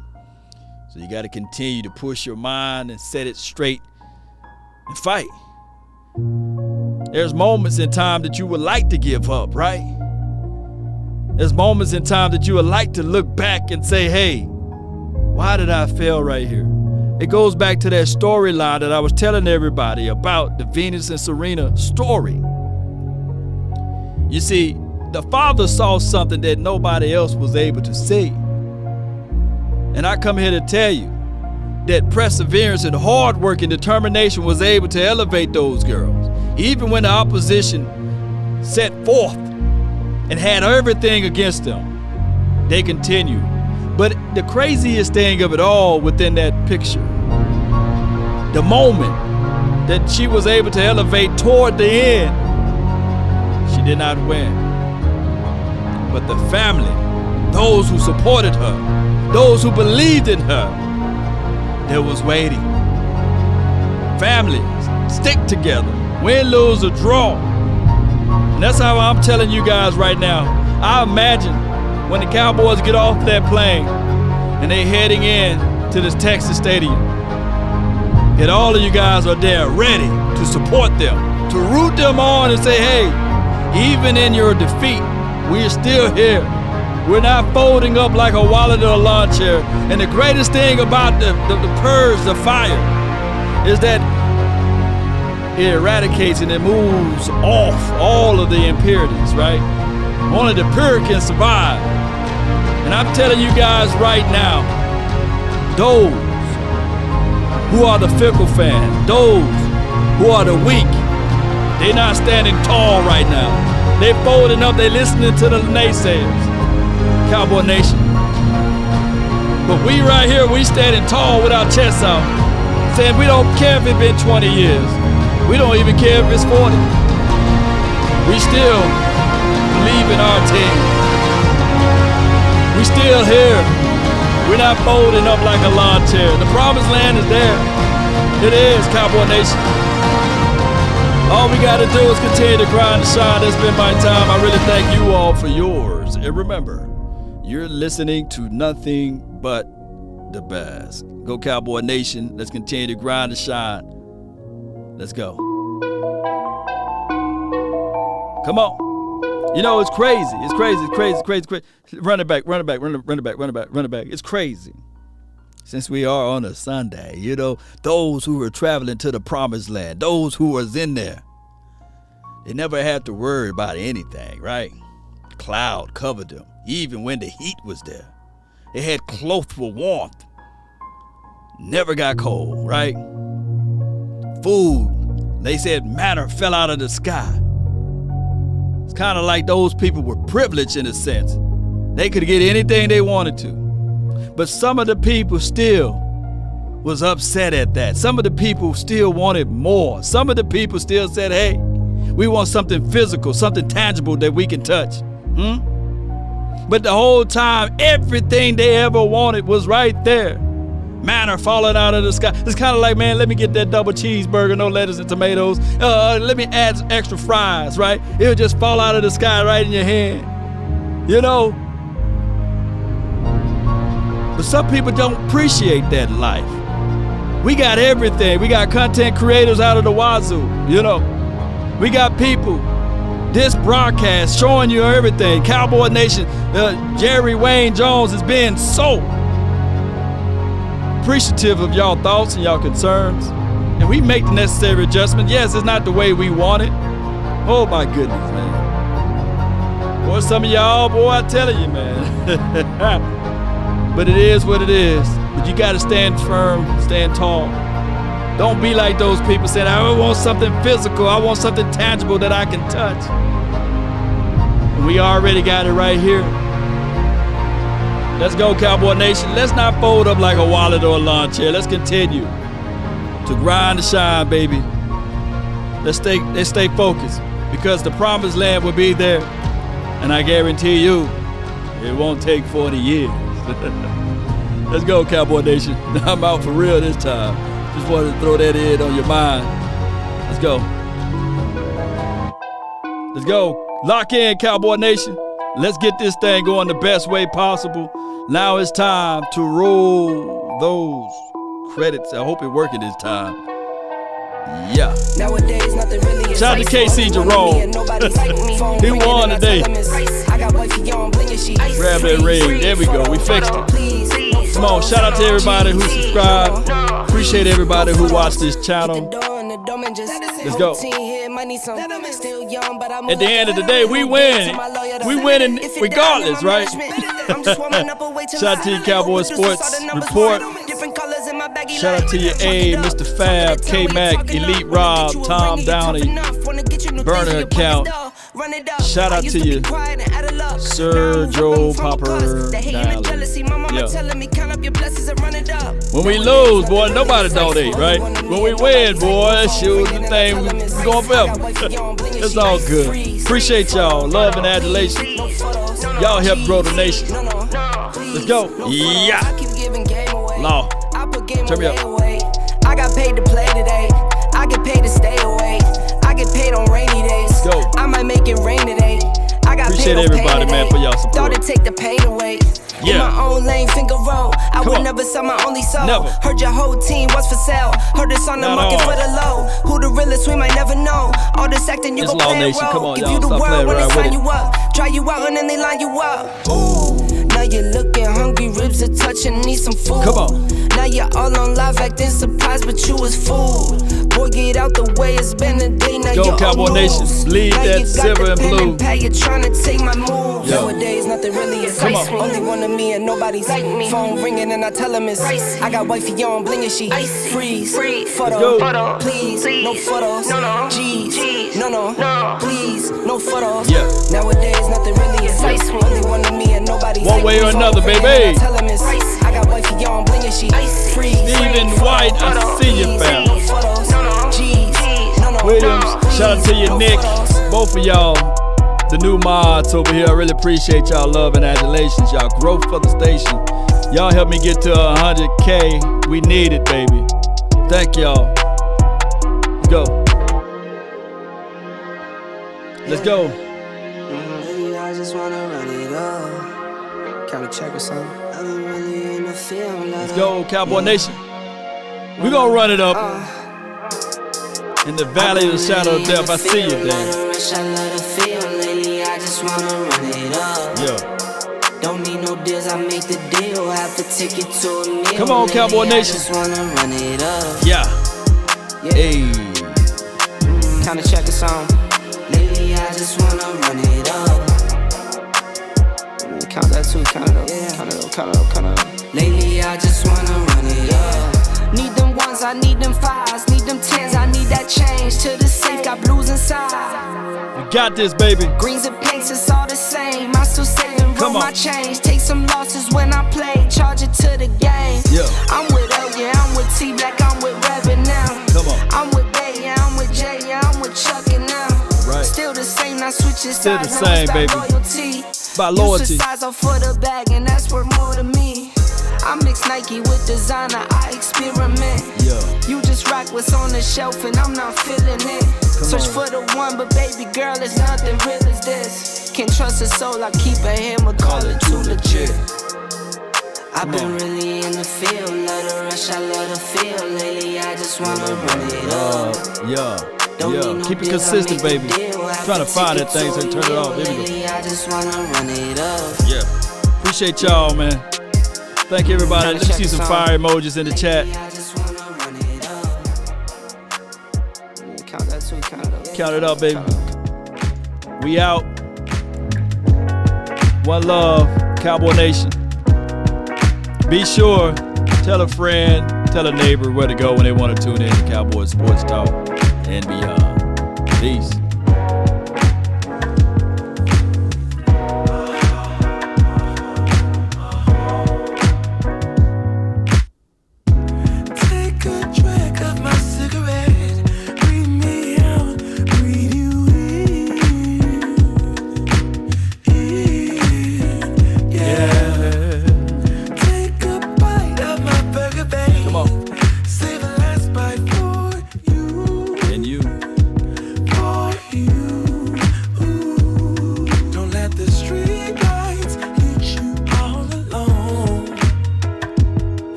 To